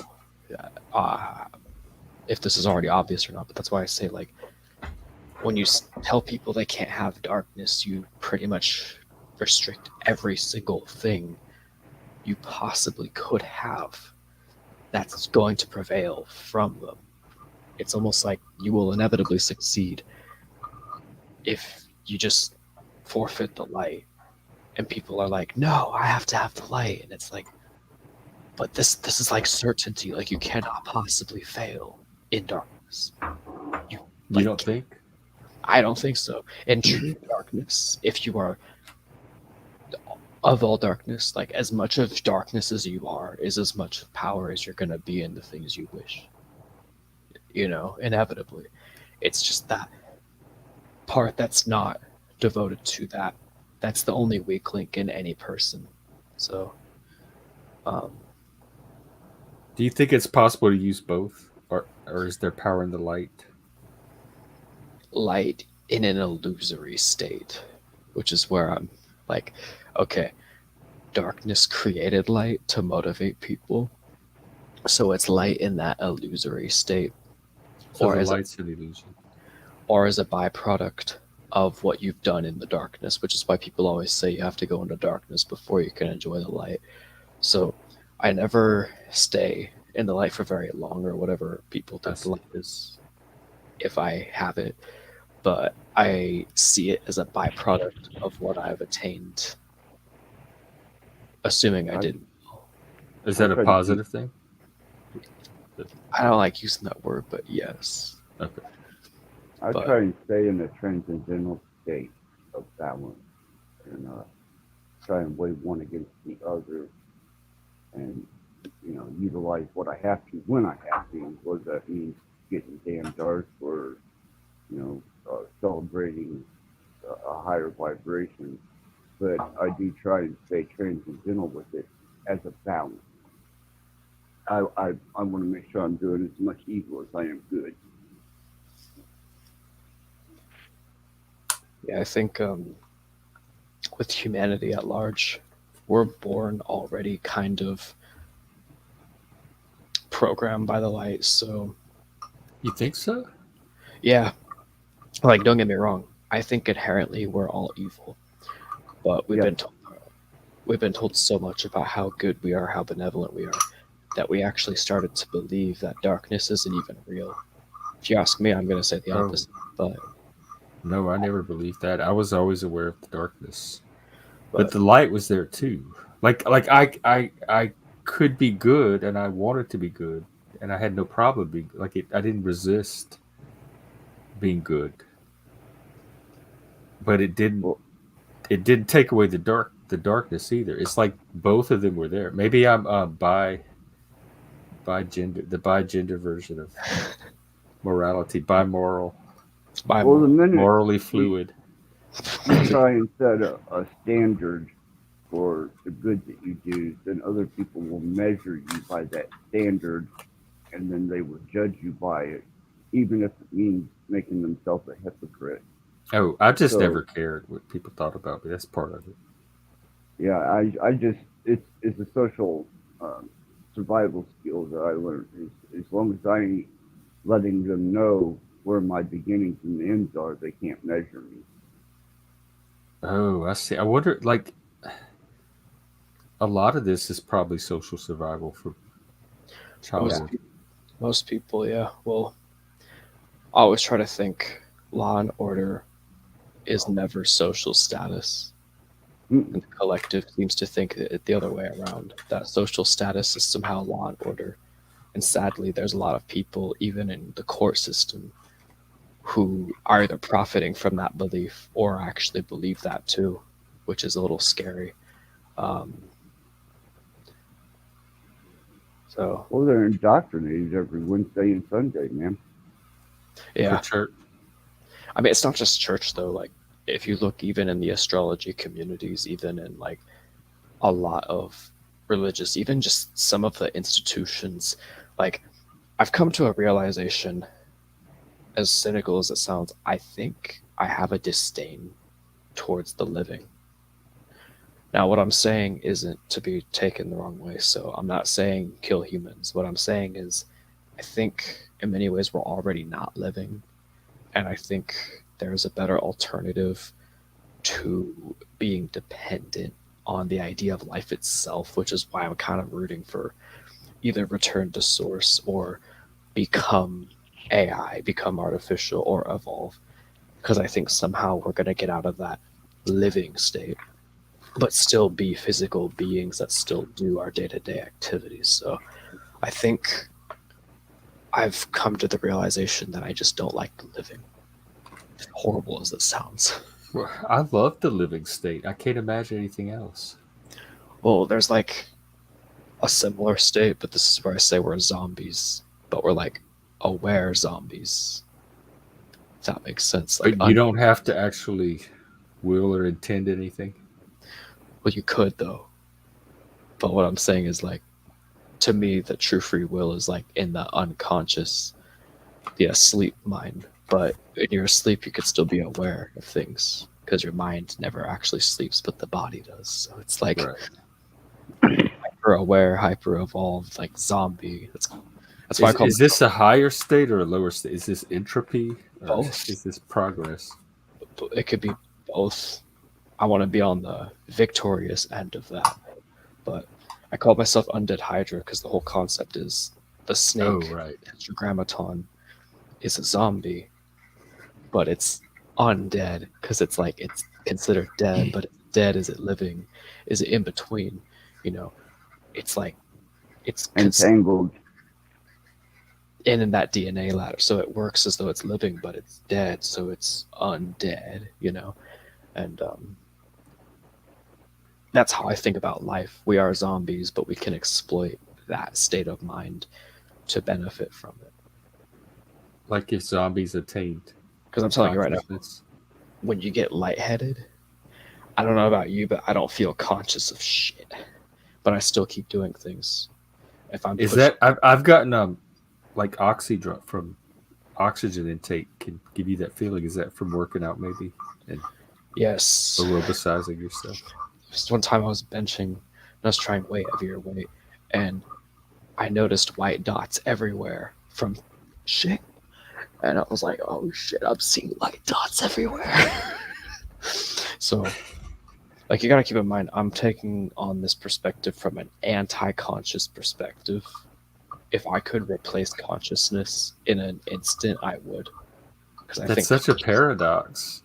I know, but consciousness, it's like itself, everything we've learned, even the things we think we need right now to exist, are holding us back. But at the same time, replacing that's a scary process.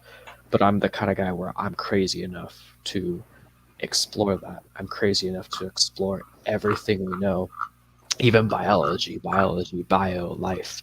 What's the opposite of biology then? What's anti-life but still a replacement that works? I still want a worthy replacement. I'm not saying, that anyone should just go off the planet just because they don't want to live. But what are our options? Because life is organic carbon. So we have silicone, we have like what if not biological life, what are, it seems like the options are very limited to have some other form of conscious, like substrate for consciousness to become a zombie, become an unconscious zombie, or become an AI, or the third option. The third option, convince yourself that life is a lie and keep changing your classifications of things and revising them, getting more and more cynical each time until you go from hating something to just going through your day-to-day existence believing it doesn't even exist. And then eventually see if that's practical to you. Like for me, I used to hate God. Then I thought about it. I'm like, wait a minute, why do I hate God? God, as people understand it, isn't actually real, but there's something behind it that is. And that's kind of how I look at life, and that's kind of how I look at everything benevolent. I tell myself it's not what people think it is until eventually I get to the point of saying it's not even real, until I do get to the point where I say, okay, fine, it's real, but it's like this much of the picture versus this. And that's my psychology with everything, with light, consciousness, God, faith, hope. So it's like super dark.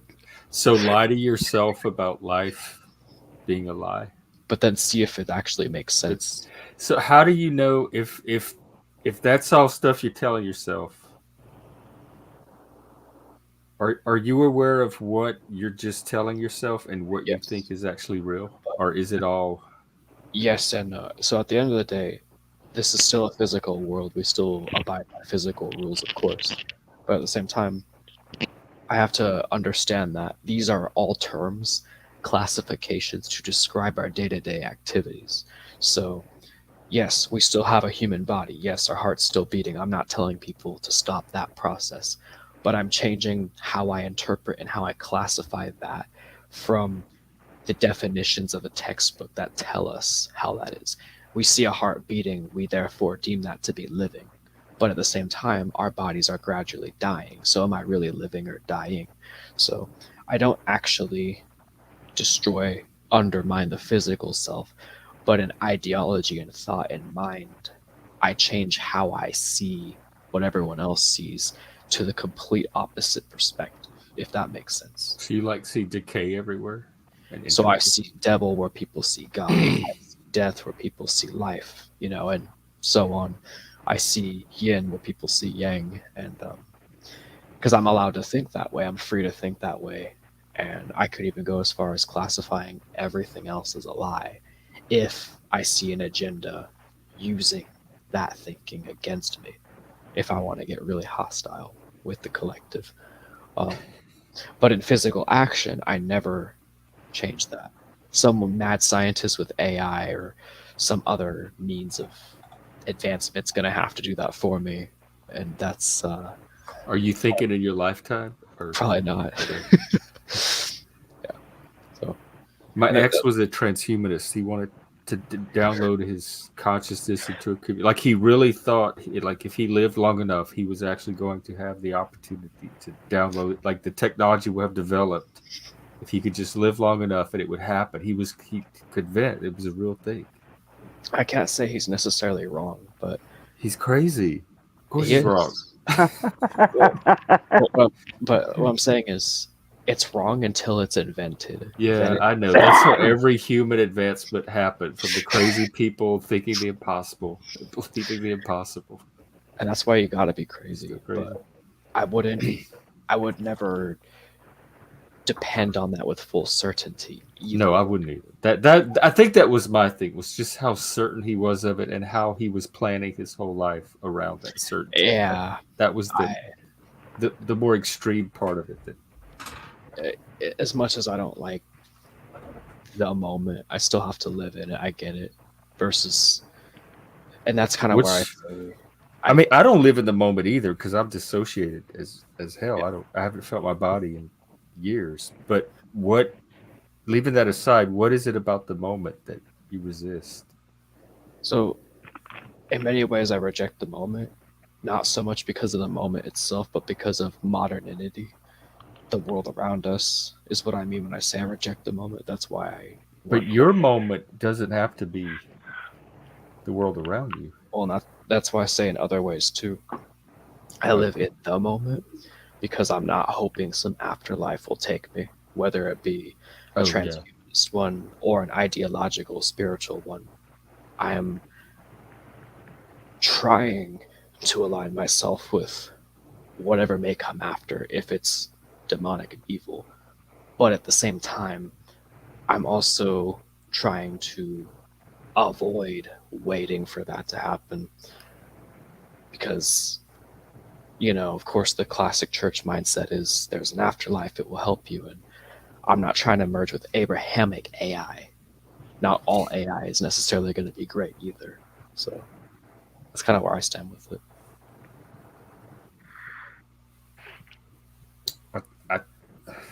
I had a thought and lost it. No, I get it. Yeah. Oh, the part about like if it's demonic, you tried to. So, do you think there's something after to merge with at all, or is this like a gamble?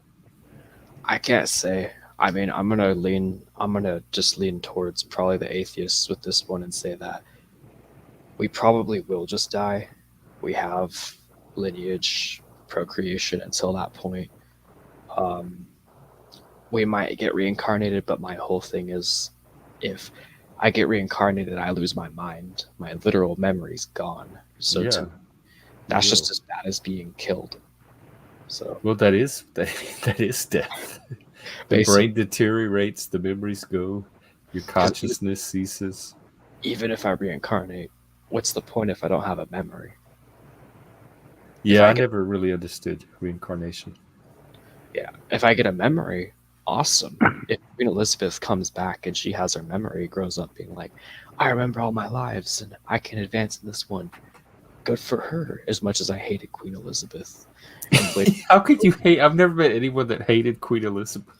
I literally hated her. And at Whoa, the same time, yeah, I don't like Queen Elizabeth. Well, tell me about this. This is new. Yeah, any monarchy. Just that she represents monarchy, but not anything about her as a person. Yeah, her politics and her reasoning, and the decree that they hold as a superior. I thought she was just this like kindly old lady that just waved at everybody. Like she didn't really have. Hell no, man. She considered herself royal blood, man. But I mean, she could think that, but the rest of us don't have to. They can play. We don't.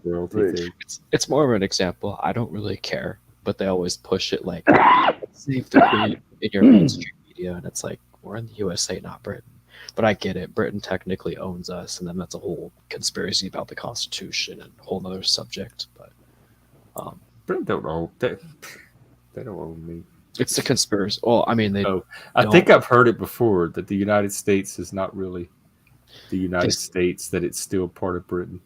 and then they say that like, oh, Britain technically won 4th of July. At the end of the day, it's ours. You can come and try to get it if you want it back, but it's ours. And at the end of the day, it's like, hail Satan, USA, you know. Right. This is the most satanic country on the planet, by the way. And they still have to fight for it. If they want us, they still have to come and get it, whether they technically own us or not, you know. But yeah, side example. Yeah, Britain's not doing shit. Not now, at least. I never say never. But the way their country's just going in general, you know, everyone wants a piece of that USA until there's no USA. And what I mean by that is, like, the Bible prophesizes it, the Holy Land, the lockdowns were scary example right there. But as of right now, anyone who tries to take us, and up until that point, I'll be blaspheming the status quo. I'm just going to say till I die. Or until you become it. Or until I become it. Yeah, you never know. You do that exactly. That's the point. You never know. I can't say we're in that situation. We don't. Well, when you said till I become it, I thought you meant till I become the new status quo. Like, yeah, no, that's what I meant. Till you become okay, yeah. Well, if this is the new status and quo, then you'll have some little upstart gothic Satanist cyber kid trying to. If this is the new status quo, then I'm all about the status quo, but I don't think that's what the collective's thinking. Are we ever? We're so fragmented now, though. Are we ever going to get back to a status? It's like we have status quos depending on what group you're in. Yes, we but will. Are we going to get back to any kind of, at least national unity? I don't expect anything beyond that. But if at least the U.S. could get back to some kind of new status quo, that's tough. Yeah, I think it will be. I don't think it's whether we will or won't. I think it's, will it be practical and good for us or terrible for us? Because you got to keep in mind monopolization. America has always had this strong pragmatic strain to it, but it's also had this wild, crazy, visionary strain as well. And so it's maybe they're always gonna contend with each other. I mean, personally, I don't mind the older Freemasons. I think that's very patriotic in my eyes. I think the USA and its patriotic Satanist ideas are. The problem is Satanism now isn't as high in demand because people think they've overcome the church. People nowadays think that just because church isn't as prominent as it used to be, it's not a problem. The issue is the same religious influence of Abrahamic authority, of what I would argue most of the light, the angel thinking, all that. It still poisons our society, but it doesn't do it under the name of Christianity. It does it through every religious ideology. It does it through the institutions. Its influence is spread, but in ways that aren't classified as Christians. So you'll have even atheists going through the day-to-day life thinking, oh, evil doesn't exist. Oh, we're all good. You know, we should never embrace darkness. They've created kind of a social quo of that takes the place of Christianity, a spiritual one world idea that takes that place of Christianity. Like a secularized.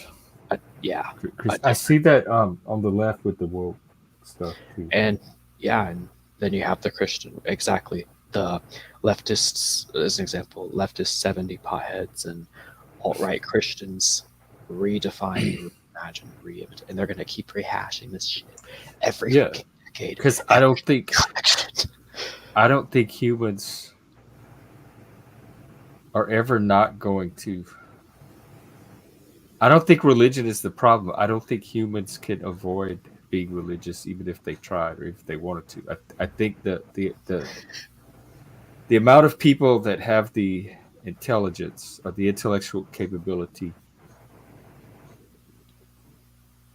to see outside of religion and and develop it as something else is small. Most people are going to need something like a religion or an ideology or a mythology in order to function, and in order for society to function. I mean, there is one other option, as horrible as it sounds. Put everyone into a matrix where somehow the ideal Satanists will have control over it, which isn't going to happen unless Elon Musk does succeed and promote Satanist. I doubt it. Maybe we can convert it. Or this is the other option, but there's no way this is a battle anyone could win. Humanity wiped off the face of the earth, and somehow Satanists survive it. And now I'm not telling you or me go out and do those horrible things. Because I mean, Satanists would lose that war because there's like as many of us, not many of them, and I don't think it's practical unless all Satanists get in law and order, and then we wait for like humanity to do something terrible like riot in the streets, and then detain them and all that. Which is where I take on a more practical approach of like, we don't even need to be violent. We just need to get into law and order, watch them collapse in front of us because they're going to do some stupid shit. Or we can just outlast humanity by surviving, aka, let's say there is a World War III, nuclear fallout, apocalypse, theoretically. If Satanists survive, they're the new inheritors of the new truth. They're the new Gnostics. They're the new bearers of knowledge, power, truth, and the new founders of the new storytelling. We get to tell the new story. So if we survive some theoretical extinction, war, fallout, we don't even have to try to get rid of humanity like every other religion's going to. We just have to not die somehow. To make this sound simple, it's still not as easy as it sounds, but we just have to not die, or we just have to join the government and just get ourselves in the higher ranks, become congressmen. I thought of that. Me and my friends thought of that in 2020 with all the DEI and the woke stuff started coming out. Lawyers. That we should become DEI. We should. Like whatever consultants or officers, and it would be so easy. You could make six figures. It's all bullshit anyway. It would be so easy to pull off, and we could subvert it from the inside. Saying this openly, but yeah, pretty much, and it'd be so much easier than doing the EO co-editing route, which is like some cool underground shit. EO co-editing did some. I don't. Hi, Joe. I'm going to have to get on my nebulizer. I'm having a little bit of issues breathing. I'm going to do my nebulizer, but I'll be listening. Oh, so, okay. Yeah. Thanks for letting me up, Jeff. And Hydra, it was nice meeting you. Loving the conversation, man. Yeah, me too. Thank you guys for letting me up, man. Yeah, thank you, Axis. Take care. We'll see you again. We'll see you. Absolutely.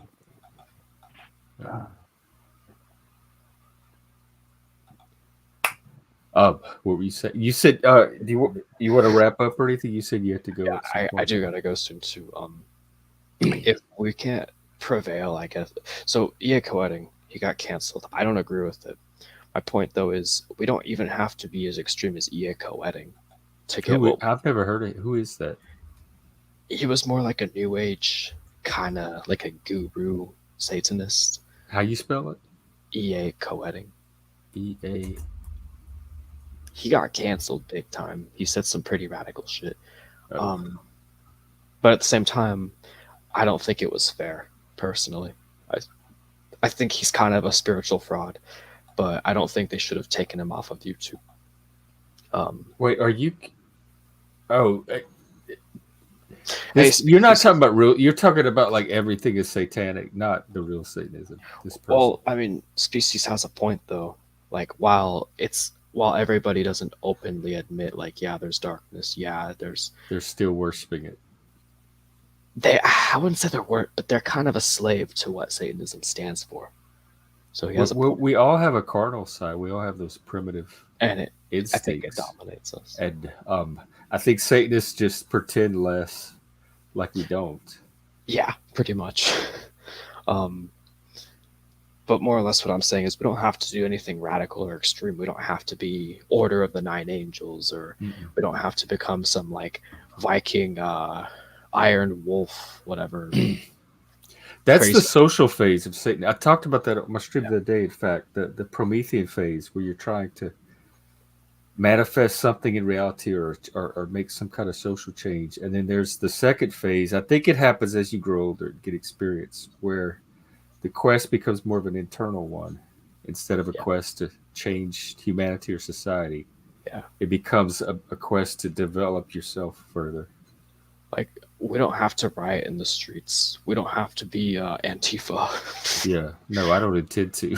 If I'm in the streets doing anything, it's going to be Mardi Gras. I like the extremes of both sides, authoritarian and non, but that kind of stuff, in my opinion, belongs in art. Art and possibly the bedroom in some situations. I could see that. I think art to me is my secular religion. As a Satanist, I access my spirituality through art, and that is what substitutes for religion for me. That's why I don't need social justice or ideology or all that other stuff, because I have art. And I think religion itself, there's a correlation between art and religion. To me, the social justice is more just kind of like entertainment. You mean watching it, or like the kids participating in it? It's like cosplay. Well, I'm not talking about in relation to kids. I'm just talking about as a collective. You see art being politicized, and I'm not a fan of it. But at the same time, it's still entertainment now. If it's made its way. Why is it so hard for me to see it that way? I think because it cuts so close to values that are important to me, and it's affected me personally. I've been canceled, and I've had friends that it's affected. So it's like art that has real world consequences. Okay, yeah, I couldn't have said it, but I mean, I won't say it's good entertainment. There's still a lot of Hollywood trash that's become even more watered down. So I see what you're saying. Even some of my favorite metal bands, I'm like, why are they sounding softer now? Why did they do that? So, but at the same time, like, I can't separate it from being in that TV classification. But yeah, you have a point. It's worse than it used to be, for sure. It has undermined a lot of original values that we've had as creative people, as artists. Definitely. I think things are changing because of we're more hyper connected than we ever were, but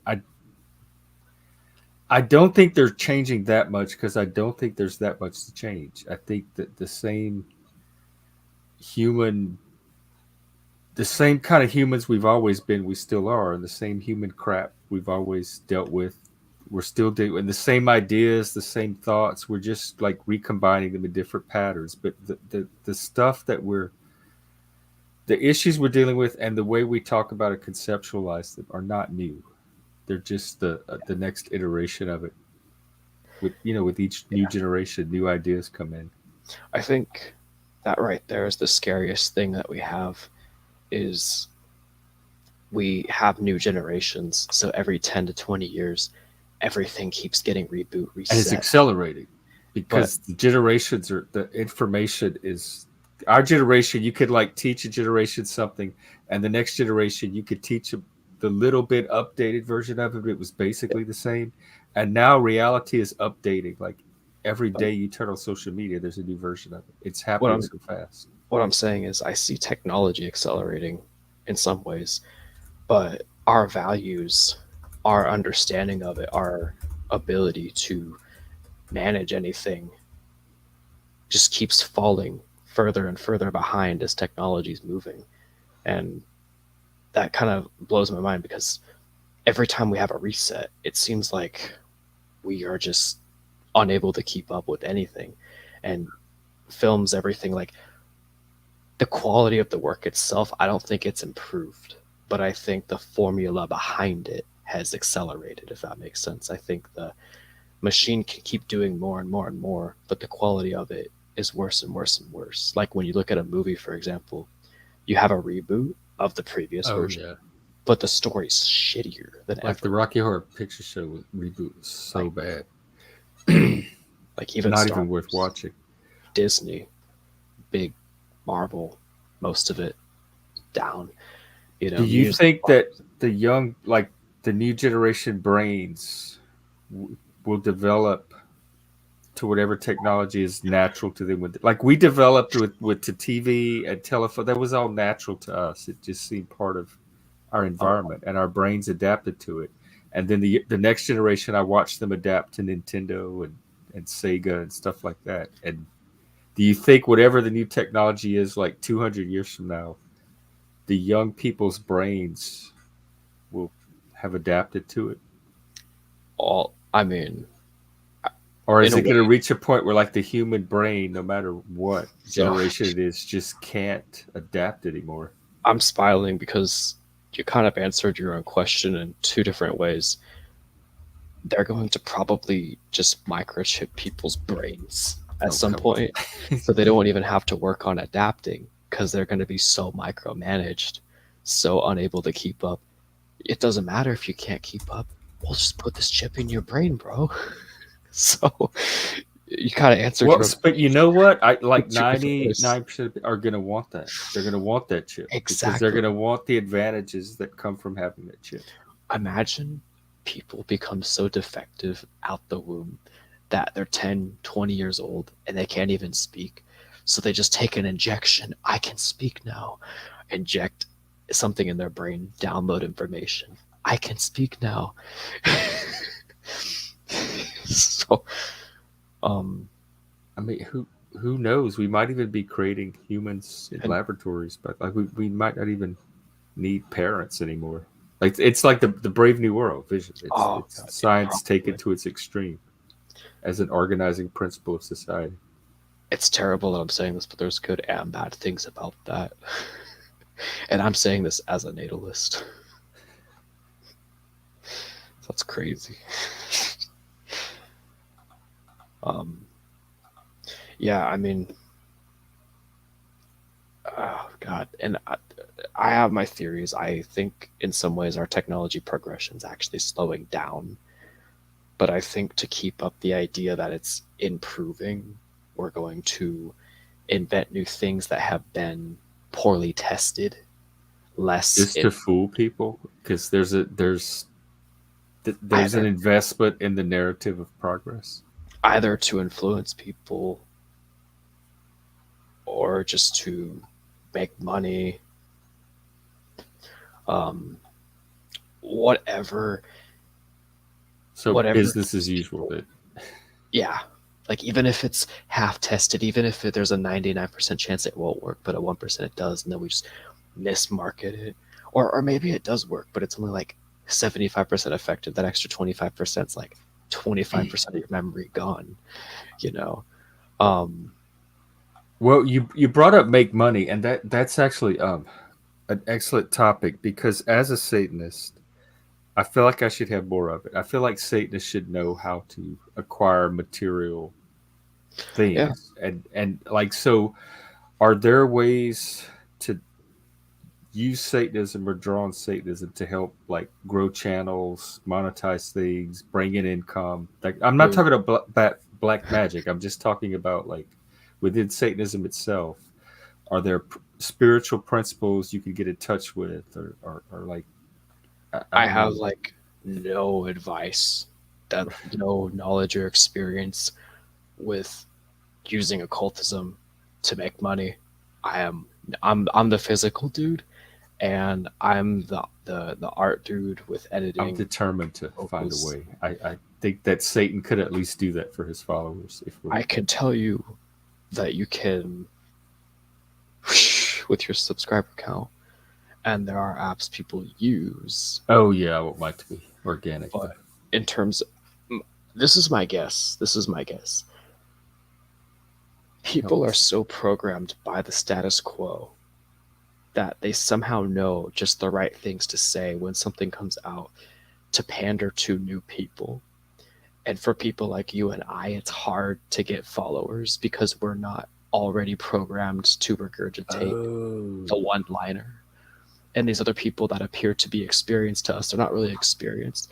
They're just so connected to the status quo that they actually makes sense. They always say the right things that the NPCs love. And people like you and I, we're so hyper aware. We think they're deceiving or manipulating our followers, when it might not even be that. They've just been so dumbed down to pander to. You see it as programming, or do you think that there's a natural curve?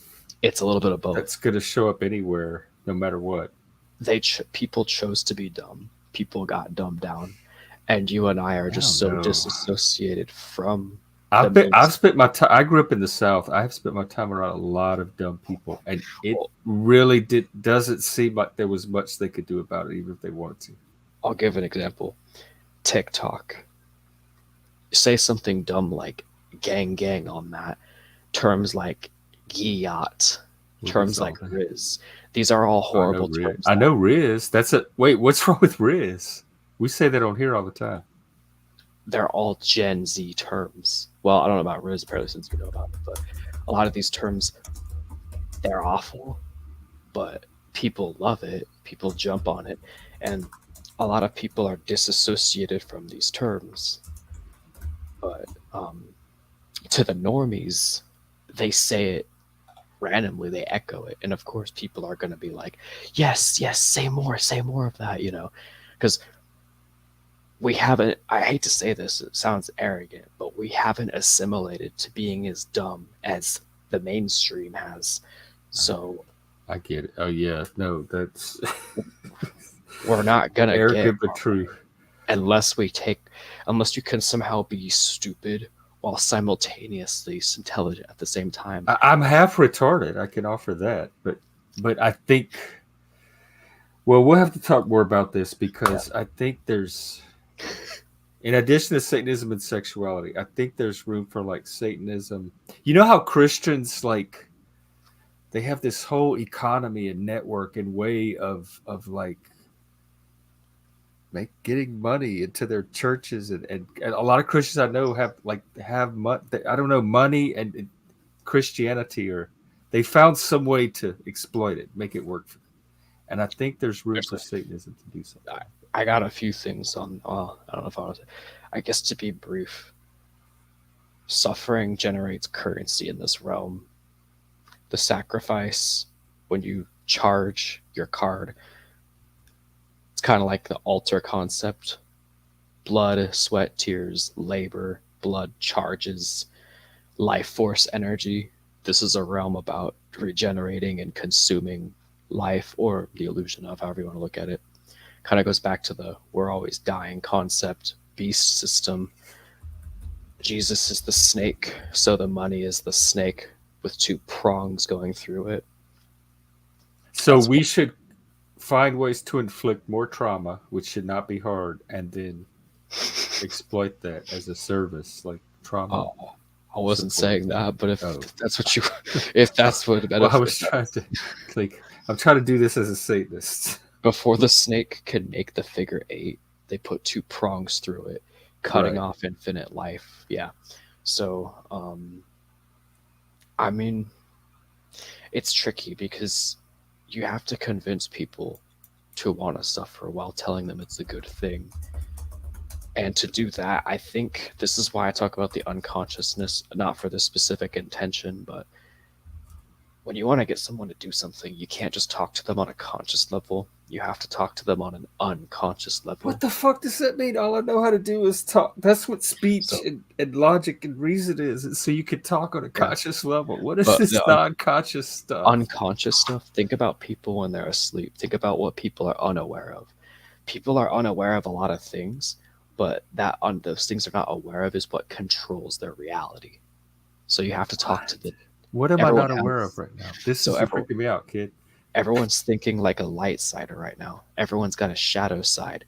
You have to communicate to the shadow of that person. Oh, yeah. Most people, that's what I'm saying. That's the I think I do that. That's why all the conflict happens, because you're putting them in touch with the part of themselves that they're not ready to face, and then they face it through you for the first time. And because I don't back down, they keep facing and mistaking it for me. Like they think they're fighting with me, but it's the shadow that I've somehow like resurrected and put in front of them.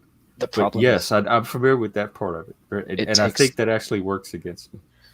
The problem is it takes patience to do that, and I'm not a patient person. You might be more patient than me. It just happens. And I don't even try. There's a way to do it without provoking them, but it takes a long time. Then the debate comes in, like, is it patience? You know, are we patient enough? And do you want to spend that much time on a person just to get a person to come to a resolution that you may not even benefit from? You know, and so how do you do that to many people simultaneously? And is it really your own manipulation, or are you just siding with the status quo? I don't want to have to manipulate people. That's the whole thing. That's what you just asked me. I want to just be able to talk to them and have them like understand. And I don't want to have to like do all the manipulation. I want intelligent people that can just have a dialogue, and you don't have to manipulate them. You want to open their mind.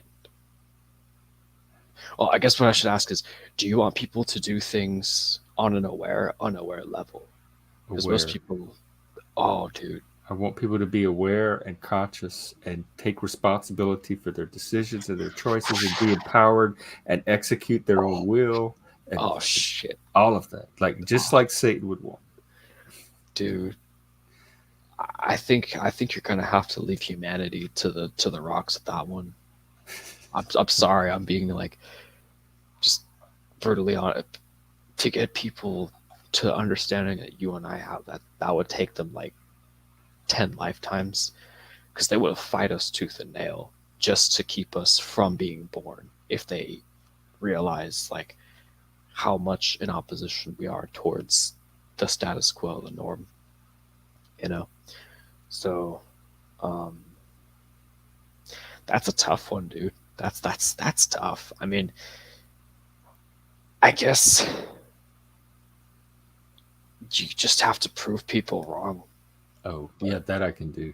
But I mean, you have to do it, like, I guess through, it's tricky because you can prove someone wrong, but they only listen to you when you prove them wrong through things like status.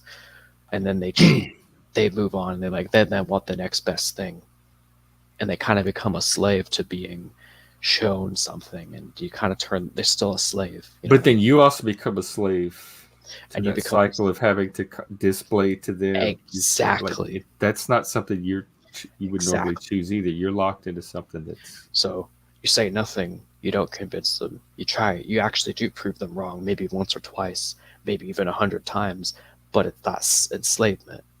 It does nothing. Yeah, that's why I mostly ignore people. So. That's why I say I think it's better to have an inner circle. I want a world like that too, believe it or not, kind of like yours. Like a community. Kind of like what you're describing. Makes life tolerable. I don't think people scale up beyond a small community. At the same time, dude, I think most people are going to become crazy. We're good. That's perfect, because that's... No, I don't mean in a good way. No.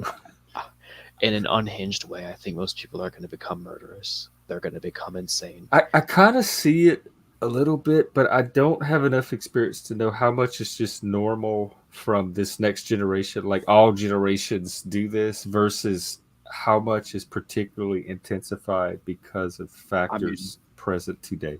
Someone just got stabbed right by where I work this morning. Like an ordinary normal person, or yes, like a drug like an ordinary person? Just walk going about their day in a trail. So, yeah. So I mean, I think people are going to do stupid shit, and we just have to be ready to get rid of them when they do. They've always done stupid shit, violent things. But I'm talking about like collectively. I think the mental health of this world is going to go off the rails, and we just got to be the guys spraying tear gas on people when that time comes. That's how I'm looking at humanity, because I'm past the point of even trying to reason with humanity. I'm this blunt. This is why I don't have a lot of subs. Oh, okay. because I'm just like F the world, but don't provoke the world. Let the world do their things first and hold them accountable. But okay, I'm gonna leave you with this as a Satanist. That's my stance with it. That still seems to have you at the mercy of the world, and not at yourself, not your own self-empowerment. Yeah, to a degree, I accept. Like it's still reactive rather than creative. Yeah, you could say that, but I look at it as kind of like a Venus flytrap. I'm not actually setting the trap in a way that people are unable to respond to, but I'm looking at it as kind of a Venus flytrap. Like, here, Gen Z, I'm not going to give you anything to do these things, but the shovel's right there. You'll pick it up, and then they dig their own graves. That's how I'm looking at it. So that's why I say there's two things: detain humanity, and then you choose what happens next, whether that be humanity so bad that, say, legislation goes into effect where humanity gets offed one by one because they're just that mentally unstable and that chaotic. This is a little more theoretical. So like some kind of accelerationism. But I'm seeing humanity going that way. Or you have arrest them all, but the prisons can't get too big. Or put them into another matrix. An even worse matrix. Or just leave them alone and let them continue to sit in front of their computers and their Netflix and their Hulu. We're going to have school shootings rise. Not because of television, but because of social media, because of TikTok. And other internet, but yeah. That's how I'm looking at humanity. That's why I say I just stay the fuck away. So you think all that? I think that stuff is like minor and fringe, but you think that's going to get worse? Like we're going to see more and more of it. It's not going to be fringe. Either that or government control is going to increase, and that's why I say we should just get. But one of those two, like increased violence and unrest, or increased authoritarianism. So either option leads to the authoritarian route. Right. In the bigger. That's why I'm saying just like if you can become an authoritarian Satanist is like the best approach. That's kind of evil, but authoritarian Satanism. Yeah, that is evil. That is evil. But that's because it's still civil. Is it the good evil or the bad evil? Well, it's still civil. It still has its parameters. It's not like we're going out and just hurting humans randomly for the sake. I love humanity. I'm a bad Satanist. Well, I really am. If I was in Paradise Lost, I would be trying to help Adam and Eve. Damn. Yeah, I mean it's a tricky. I need to repent or atone. I say this. I exclude the people I think are more aware from those that are unaware. I don't think everyone should be detained in the exact same way. I don't even think I should be making the laws for that because I might be a little too harsh. Mm-hmm. But if I'm covering my own ass or looking out for my own selfish interests like anyone else, I think people should all prepare and learn how to do things in a legal way. Is how I look at it from an occult. That's interesting. Like anarchist cookbook type of way? I'm not an anarchist, though. Okay. I still like my technology. Do you vote? Freak is curious. I never voted. Oh, do you never have? Never will. Okay. To all politicians. There you go. Yeah, they're all. I'm not even going to get into that.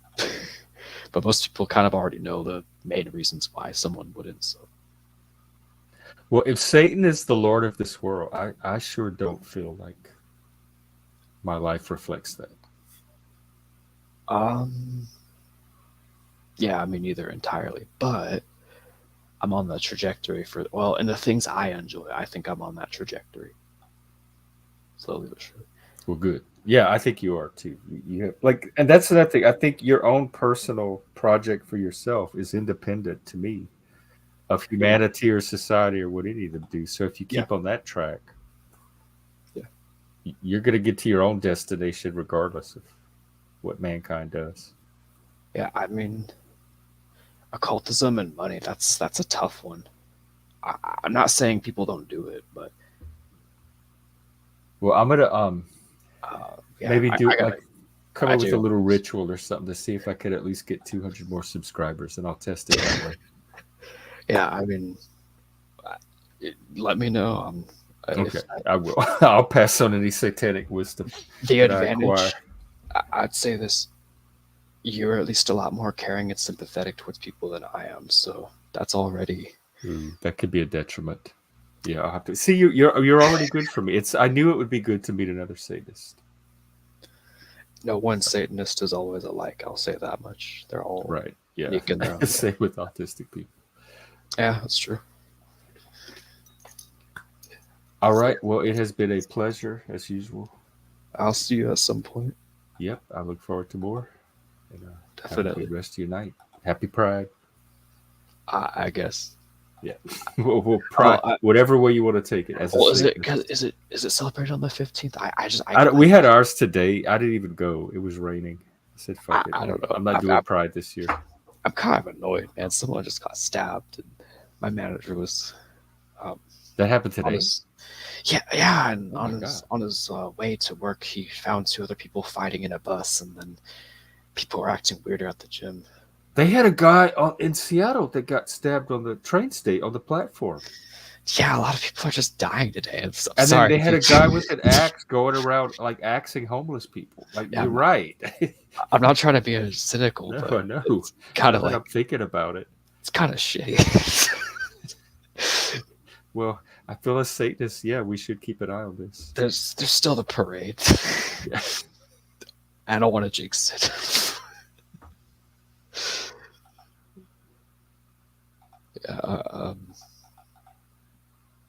But Noah's Ark, taste the rip. All right, I'm gonna leave you be. Okay, well, drop by again. Take care. Yeah, always have a good night. All right, folks. That was I don't think there's anywhere to go from there, so I'm gonna go ahead and wrap it up. Call it a night. Thanks for hanging out, and I'll be here tomorrow morning sometime for coffee with the devil. And until then, rock on, rock out, rock off, rocks off. Was it really? He taught me to go it up, and I'm like, I don't know this lady. Why? I don't even know her. I have nothing to say about her. Why am I going up on this show? I'm glad something came out of it. Good. Okay, take care, everybody.